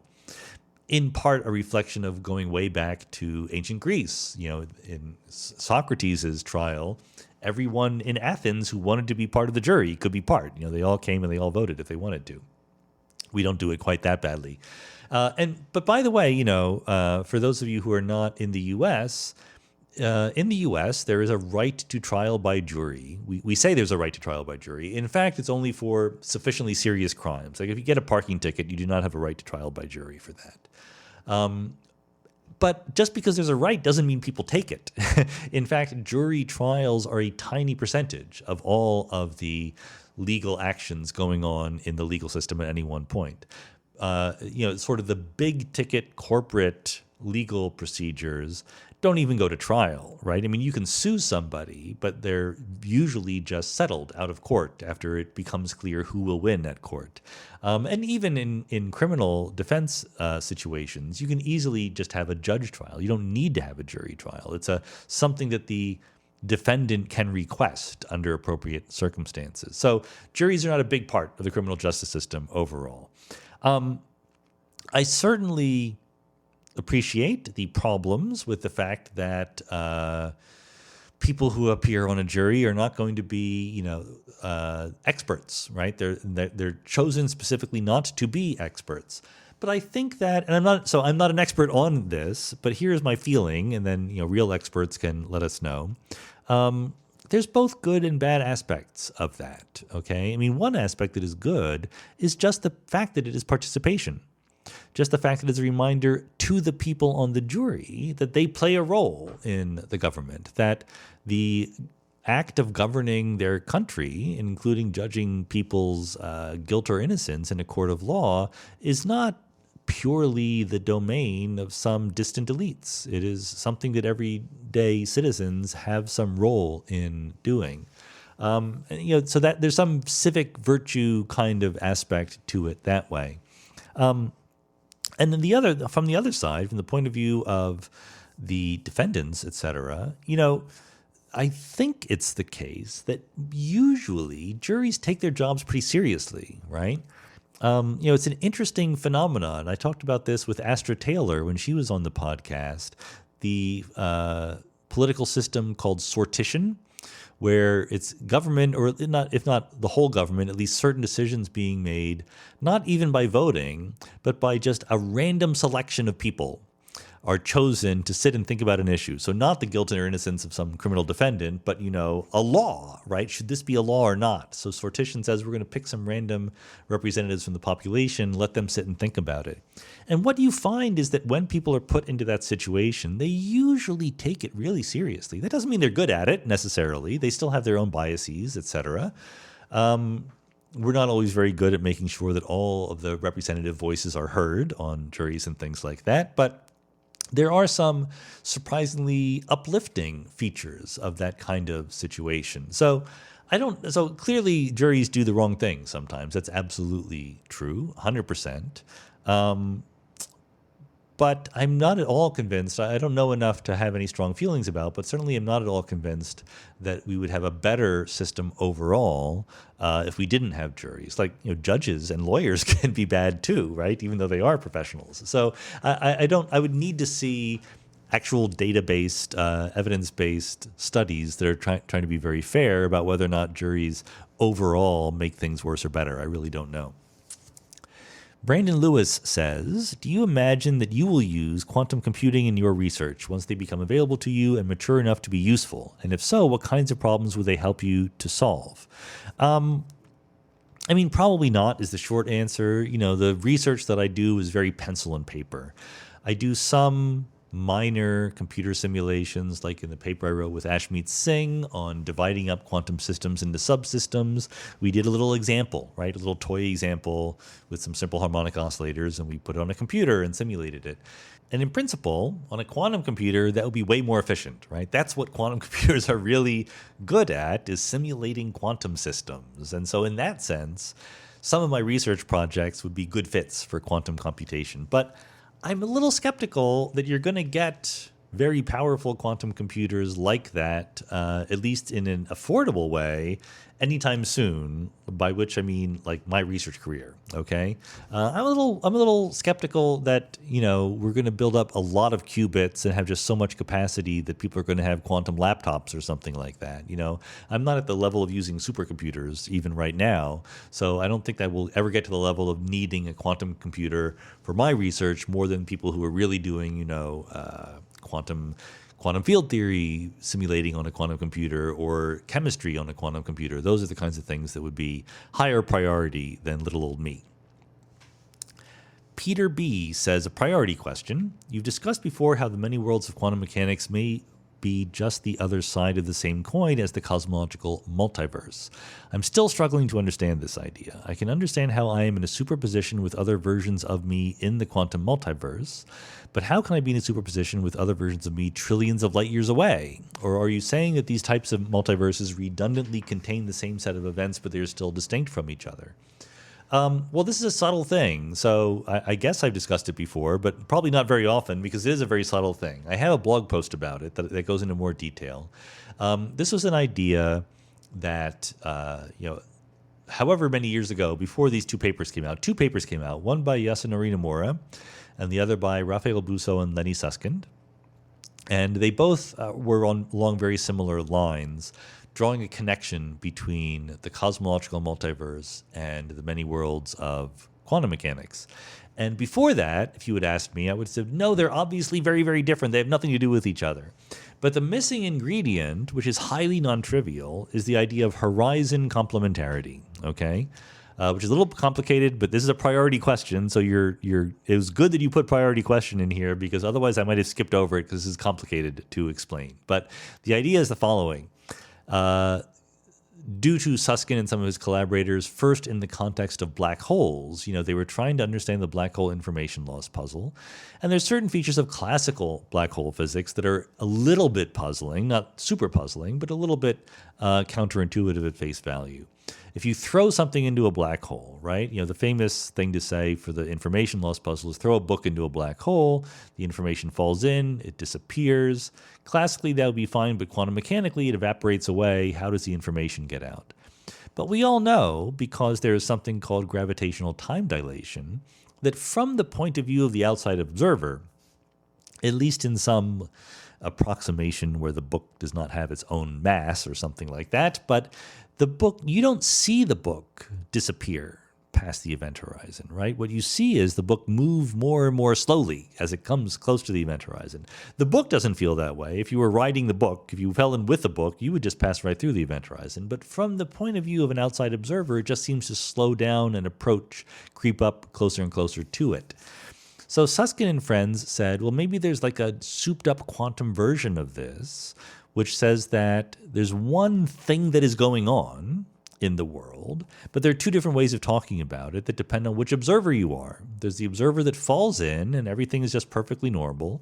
And to the observer far away, all of what falls into the black hole, all the information that falls into the black hole is somehow stuck on the horizon, okay? And this is an incompatible picture, but that's why it's called complementarity, because you get to choose. You can't describe it both ways at the same time. You can either describe it from the point of view of the infalling observer or the distant observer, but not both, okay? There's a version of this idea that works for cosmology. If you're in an accelerating universe like we're in, right, then you have a horizon around you. That horizon approaches a fixed size.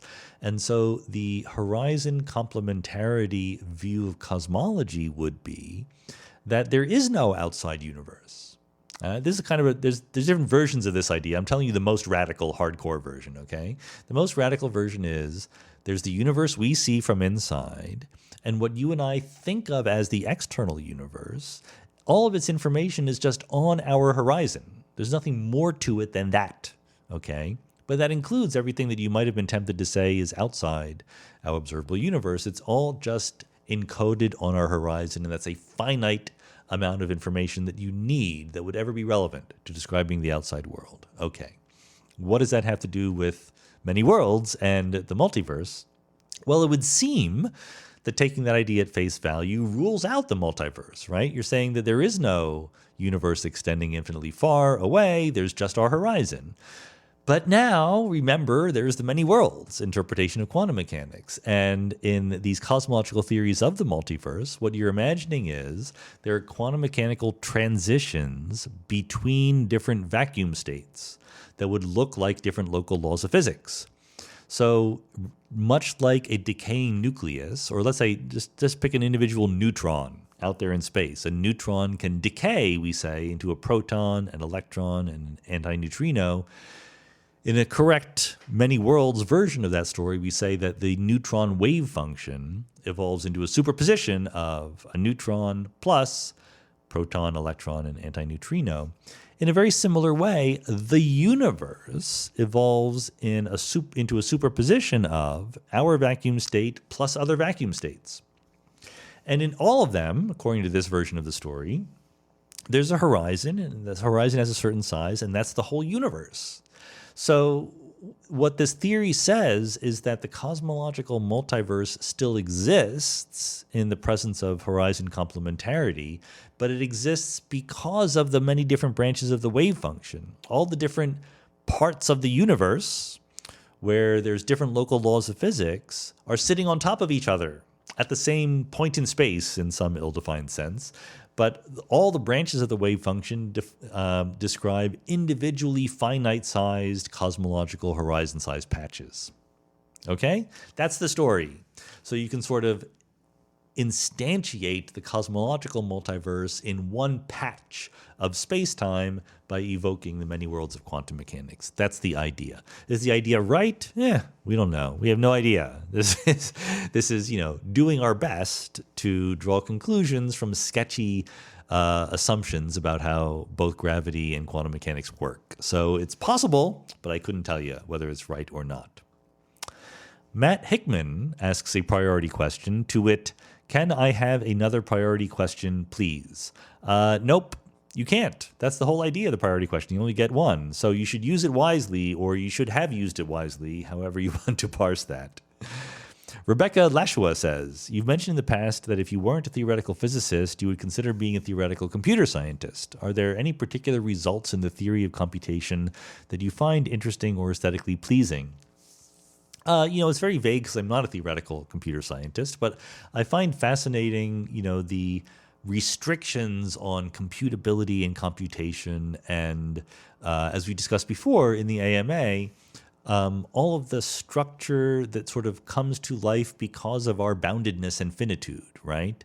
And this has to do with emergence and things like that I am working on. So in John Conway's Game of Life, that famous cellular automata with the black and white squares on the checkerboard, there's a sense of emergence in that game, right? Because there are structures like gliders and glider guns that you can talk about as individual phenomena without specifying the specific details of every little black and white square. So, in some sense, theoretical computer science has something to do with artificial worlds, and you can study general principles of dynamics or emergence or things like that in the context of these artificial worlds, and then worry later about applying it to our world. As a physicist, I kind of got to worry about our world. That's my job. But as a theoretical computer scientist, you are less constrained. So I think that's the kind of thing I'd be interested in. But who knows? Maybe I would be doing artificial intelligence or something like that. It's a whole new, brand new world that we're inventing in that whole field. So many, many interesting questions out there. Peter C. Harris says, do you have any thoughts about the 1619 project and the New York Times decision to endorse it? My understanding is that the person leading the project is a brilliant journalist, but not a historian. Peter correctly wrote, sorry, I mispronounced it, and that many historians, including African-American ones, say the project contains significant historical errors. Isn't this roughly analogous to a science journalist creating a project that endorses the Copenhagen interpretation of quantum mechanics and having that project endorsed by the Times, even though credible rival interpretations such as many worlds exist? Should a newspaper of record even be making such endorsements? I think the short answer, I try to give the short answer to long questions first. So the short answer is no. I don't quite agree with where you're going here. And I don't even think that it's correct to formulate it as saying the New York Times has endorsed this. The New York Times published the 1619 project, just like it publishes, op-ed pieces and book reviews and news articles and a whole bunch of other things that it published. And certainly it rose to the level of being publishable in the New York Times. But I think that the framing is a little bit off, I would say, at least my opinion versus your opinion. I would frame it a little bit differently. The 1619 project made a lot of claims, and some of them were mistakes. That's not surprising to me at all. Like any big project, I've written books, as someone who writes books, a couple of mistakes will creep into those. That is by itself not really determinative of anything at all. I do think there's a slightly more pointed critique you could make that maybe some of the mistakes they made were, the direction of the mistake was influenced by an underlying political perspective that they had. I think that's a better criticism to make, that they, erred. There were systematic errors, not just random ones. Let's put it that way. And that's okay. It's a perfectly good criticism. But to me, that criticism completely pales in comparison to what they're trying to do, to the bigger picture point of view of what they're trying to do. Look, any society, any country, any nation tells stories about itself. History is a set of stories that we choose to tell. The number of facts about the past that we could potentially write down is infinitely big. The whole thing about history is we pick some of those facts to focus on and to tell as stories and to relate to ourselves. And unsurprisingly, countries, nations, tend to tell more or less flattering stories about themselves. They tend to gloss over the parts that are a little bit less flattering, right? Like Japan doesn't really like to talk about what happened in Manchuria at the beginning of World War II. They don't really like to talk about that, right? France, I have friends who are French who really are genuinely puzzled about why other people from European nations don't like Napoleon. I mean, after all, Napoleon just brought civilization to them and the rule of law. Shouldn't they be thankful to Napoleon? British people are genuinely puzzled that people around the world mind that they were colonized. Again, weren't they just bringing peace and love to them? They don't get it, because we tell these stories about ourselves that, in China, any idea about Tiananmen Square has been scrubbed clean, right? And the United States is no different than that. The United States tends to, in its sort of history lessons, etc., teach a sanitized version of the real history. There's plenty of examples. The Trail of Tears is a terrible awful incident in United States history, which is not put front and center. Certainly when I was in high school, maybe it's different now. Maybe a more well-known example is the controversies over Columbus Day, right? By any even halfway objective judgment, Christopher Columbus was a terrible, terrible person. I mean, he was a genocidal, rapist, racist maniac. And he also, had some ships that, traveled across the ocean. I mean, even his Spanish sponsors got completely tired of him by the end of it. But no objective historical account of what Columbus did would paint him as a hero. But, there's a story in the United States that, discovered America and, we brought civilization to it. And this is not, just from hundreds of years ago. I remember when I was growing up, we had Schoolhouse Rock, which was great, mostly. Schoolhouse Rock were these little cartoons you would watch on Saturday mornings that would teach you about different educational things, sometimes about grammar or science, but sometimes about history.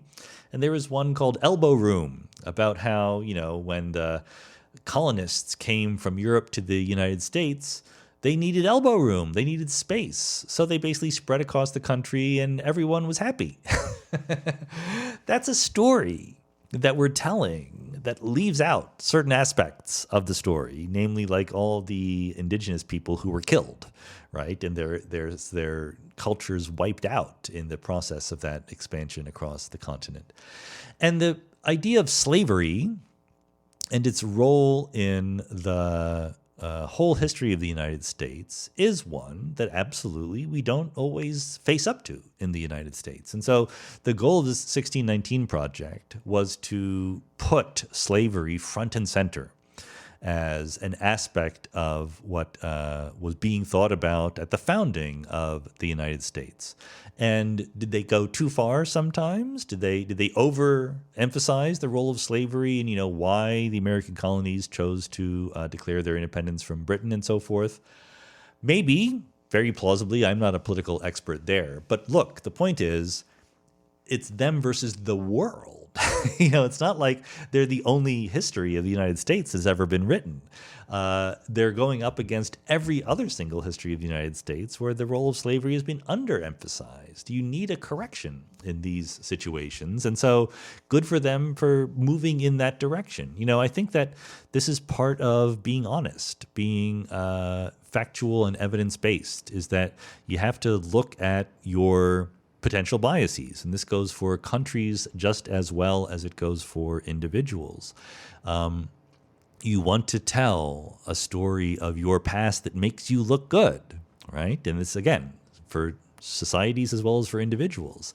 And the United States has been just really, really, it's consistently failed to examine the role of slavery in the history of the United States. We talk about the Civil War.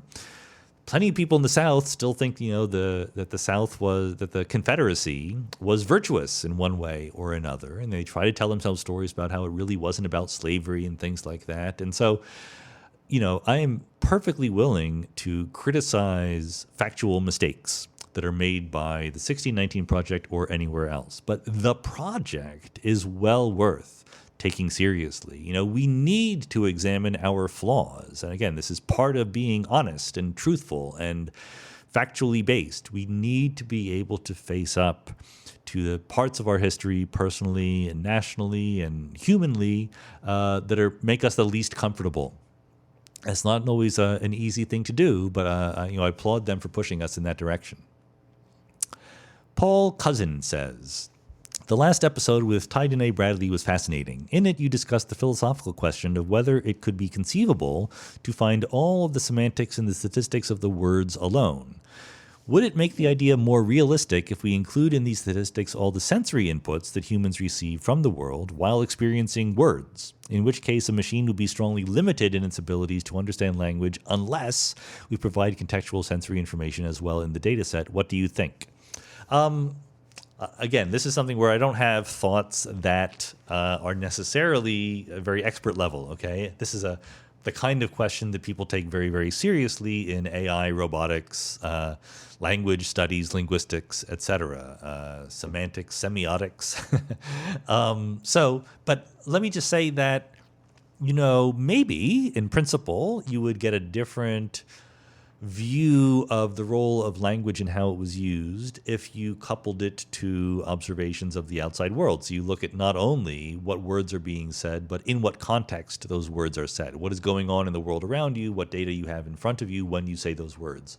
Sure, I mean, that's more data, right? So it gives you a better view of the world. But it also sort of pulls the rug out from underneath the dramatic claim that is being made, which in some sense, there's a claim being made, which is that you don't really need that extra information. And that claim could be true or false.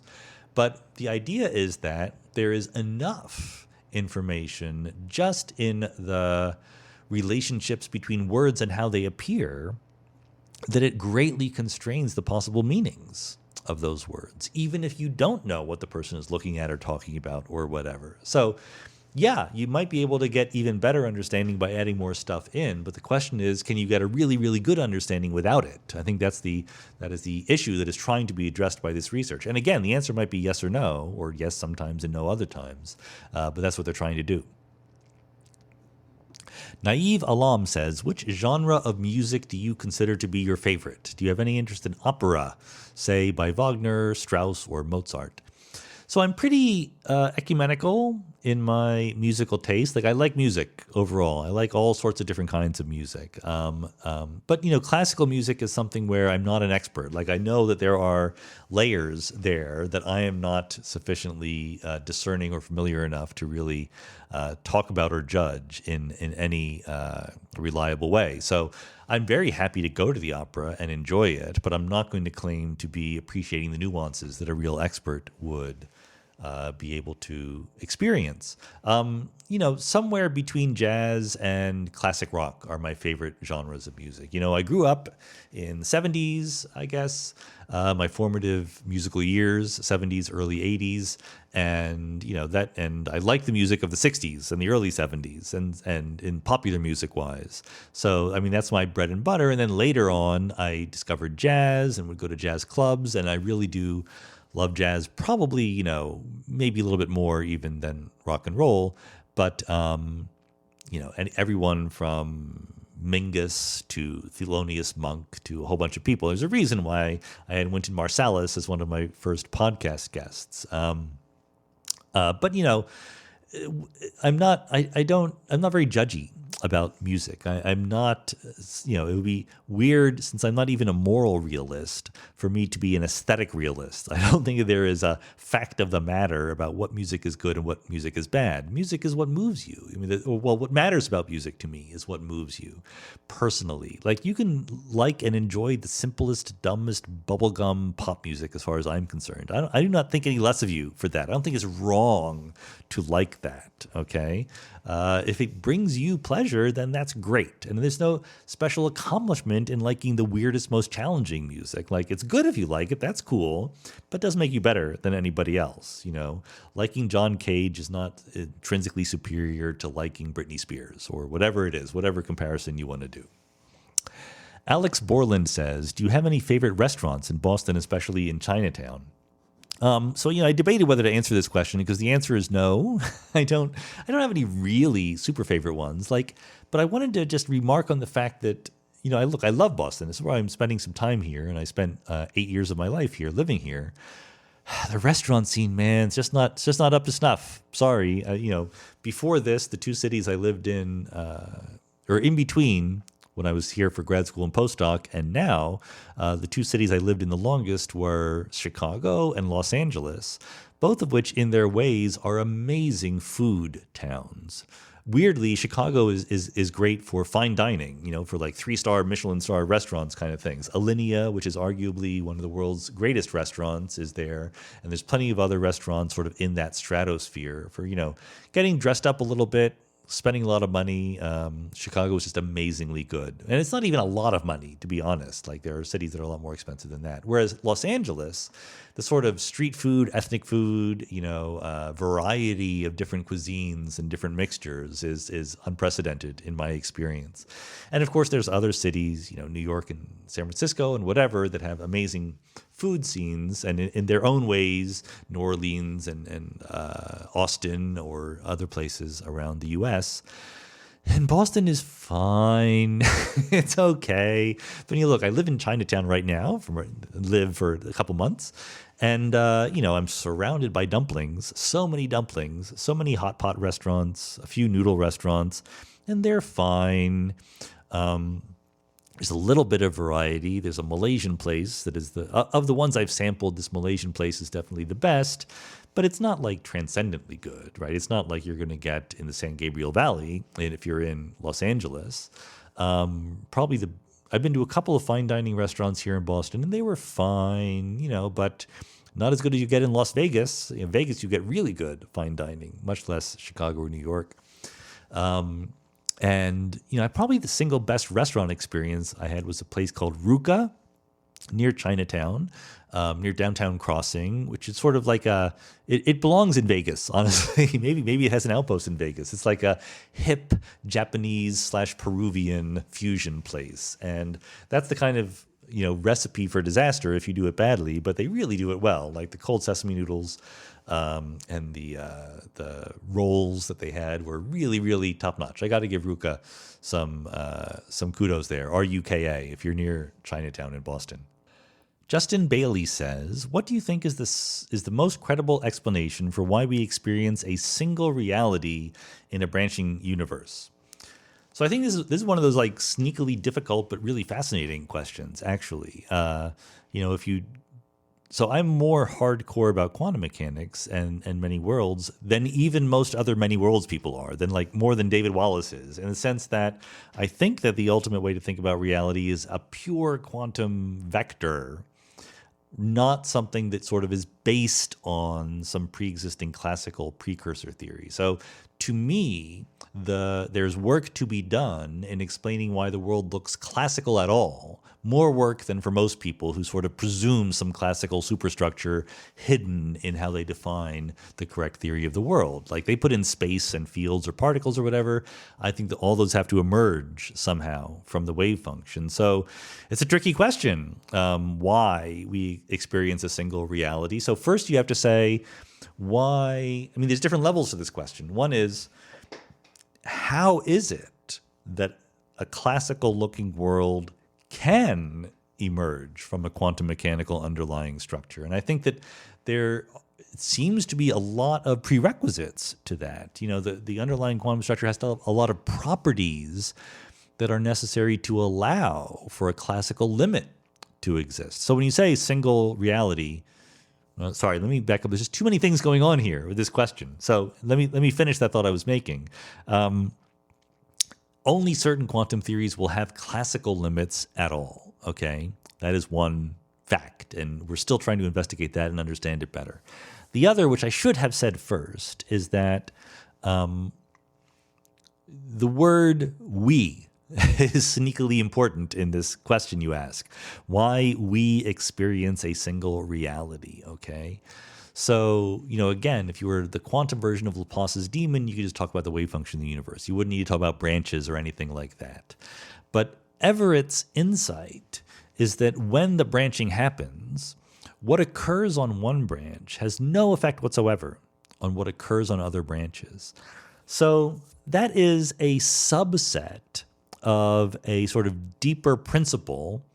And I'm not sure what that deeper principle is. This is why I think this is a good research level question to ask. How, given some big theory of everything, do you divide it up into subsets which interact with each other in some interesting way so that they would count amongst themselves as a separate world? Okay? We have examples, in the case of many worlds, when there's decoherence, it's pretty clear. You can sort of point to the reasons why things that happen on one branch of the wave function will not affect things that happen on another branch.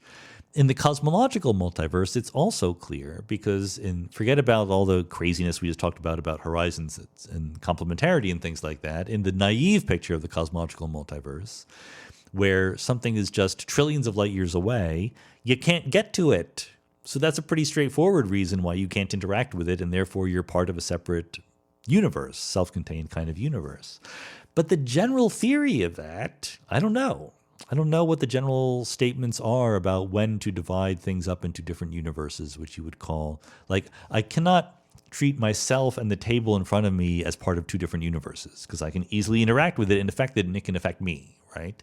But I don't know the general theory of that. So that's point zero. Point one is the way that individual branches of a quantum wave function become separate worlds in this sense is by being classical, is by being well approximated by the rules of classical mechanics, right? Like we got along for hundreds of years in human history describing the world with the rules of classical mechanics pretty well, right? We didn't need to know quantum mechanics. Quantum mechanics imposes itself in unavoidable ways only when we get down to the level of individual particles or atoms, right?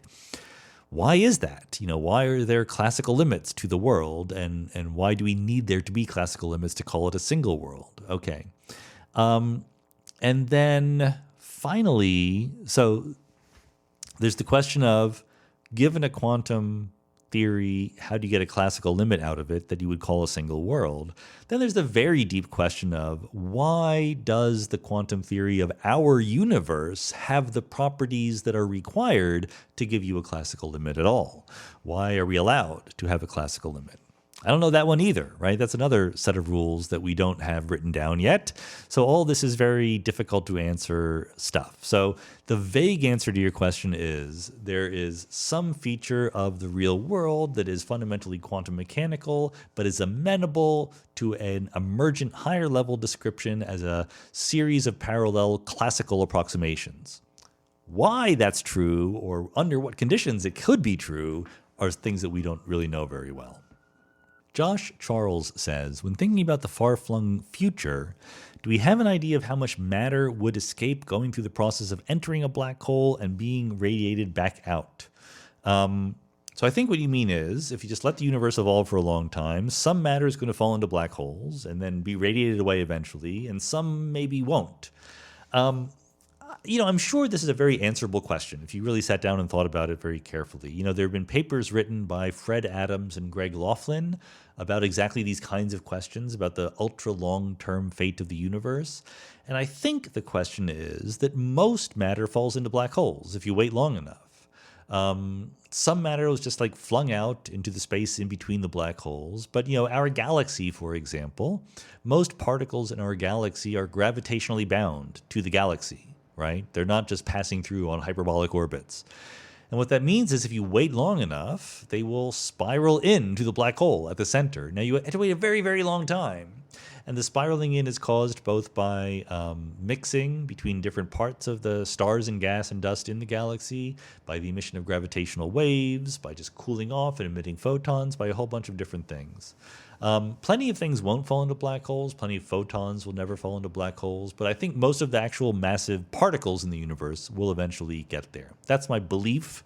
Don't ask me to do a calculation to test it. Zach McKinney says, how do you see differences in seemingly esoteric philosophical and metaphysical questions, such as the nature of consciousness or free will, translating into concrete and consequential differences in how people approach real-world problems and conflicts? Well, they do and they don't. I think some do and some don't. I think there's an obvious way in which these deep philosophical, esoteric questions do have an effect on real-world outcomes, namely meta-ethics, okay? So we have ethics, which is your view of what is right and what is wrong. We have meta-ethics, which is how you justify your view of what is right and what is wrong. So if you say, do unto others as you would have them do unto you, that is an ethical precept. If you say, there are universal rules that everyone should follow, that is a meta-ethical precept, and then the do unto others is the actual rule that you say everyone should follow. Or if you say you should be consequentialist, that's a meta-ethical precept. And then if you say here are the consequences that matter and here's how you add them up, that is a specific ethical way of doing things. So here's a meta-ethical perspective. Do what God tells you to do. And I think if you have that meta-ethical perspective, which many people in the world do, by the way, you might end up with different ethics than people do who are more naturalist about it. Theism versus naturalism is a really important philosophical question with very obvious, practical, real-world consequences. I've used this argument with friends before that, because a lot of physicists and philosophers, they tend to be atheists, right? They tend to not be theists. They tend to be naturalists. Not all of them. There's obviously many counterexamples, but most are atheists. But they don't talk about it a lot. They don't draw a line from their scientific or philosophical viewpoints to a public declaration of atheism or naturalism. And I try to say that, look, what we do for a living as theoretical physicists or philosophers or whatever, this is sort of the implicit issue in your question from Zach. It doesn't have a lot of impact on people's everyday lives, right? Whether or not it's Bohmian mechanics or Everettian quantum mechanics, right? You can go through your life pretty much okay. But the one example where it does have an impact is in whether God exists. That has a big difference.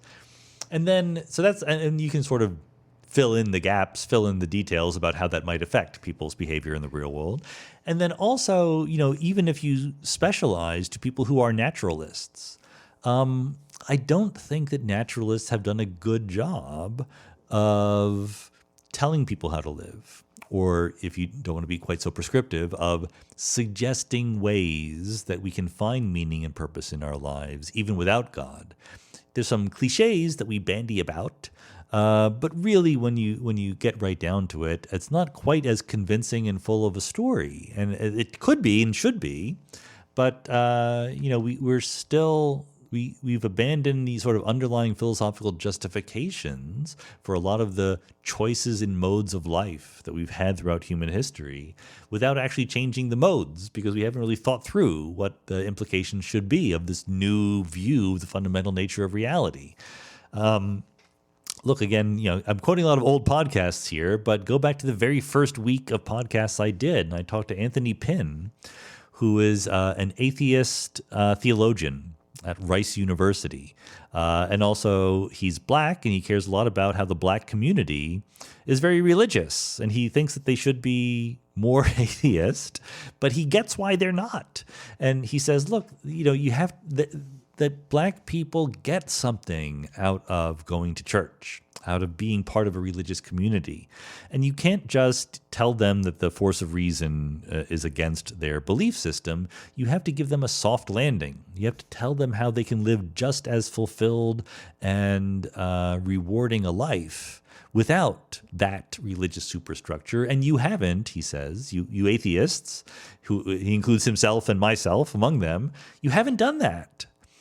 So I think that, even within naturalism or atheism, there's still a lot of work to be done in doing exactly what you are asking about. What are the everyday consequences of this view of the world? I mean, how in the world can you imagine changing your completely deepest fundamental nature of reality without any consequences for, how you live your everyday life? Surely there must be there. We haven't done a great job of explaining what those differences are. All right. And the very last question from Sam Buck is, now for something completely different, what's your favorite kind of sandwich? And so I'm going to, I helped myself to a few flattering questions earlier. Actually, I started with an insulting question, right, about the professor telling me that it was pop philosophy. But then there were some flattering questions about how his discipline and things like that. So I wanted to end with a self-deprecating question, because I do not have a sophisticated theories of sandwiches. I think that's too bad. Maybe I should have a sophisticated theory of sandwiches, but like my favorite sandwiches are kind of the, down to earth everyday sandwiches, like a good tuna melt I like. There's of course the famous question about whether hot dogs are sandwiches, right? But if they were, I don't have a strong feeling about whether hot dogs are sandwiches, but if they were sandwiches, they would absolutely be some of my favorites, like a really good hot dog. I know a lot of people have never had good hot dogs before. That is part of the Chicago culinary scene is their hot dogs. Like again, the East Coast, as much as I love it and I grew up here, in Boston or in New York for that matter, the street level food is like, the hot dogs just sitting there in the lukewarm water or the pizzas that they make in the morning, and then the pizzas sit there cold for hours, and they will reheat a slice for you. And I'm like, how do you live like this? This is just terrible. In Chicago, you grill that hot dog when you order it, and then it's a good hot dog. It tastes completely different. Even in O'Hare, even in the airport in O'Hare, I can get a really good hot dog, better than I can get on the streets of New York by far. Anyway, cheesesteaks. Grew up in Philadelphia. Love a good cheesesteak. I like sandwiches. I like the idea of sandwiches. I like them in pita. One of the best hot dogs I ever had was in Paris, of all places, like in a baguette with really good French mustard. But I don't have a good sophisticated theory of sandwiches. I couldn't tell you why certain sandwiches are good and certain sandwiches are bad. They're easy. They're good comfort food. You can get a lot of variety in every bite. It's a good system. I'm pro sandwich. I can go that far, even without telling you what the best one is. And with that, we'll call an end to the AMA, the final AMA of the year 2021. What a year it was in many ways. Thank you once again, as always, for supporting the Mindscape podcast. I appreciate it very, very much. I hope you're getting something out of it. I am constantly kind of amazed that people will go with me on this journey through so many different questions in so many different fields, talking to so many different people. It's great fun and great privilege to me, and I'm glad you're coming along. So take care, and for those of you who have holidays in front of you, have good holidays, give thanks, be well.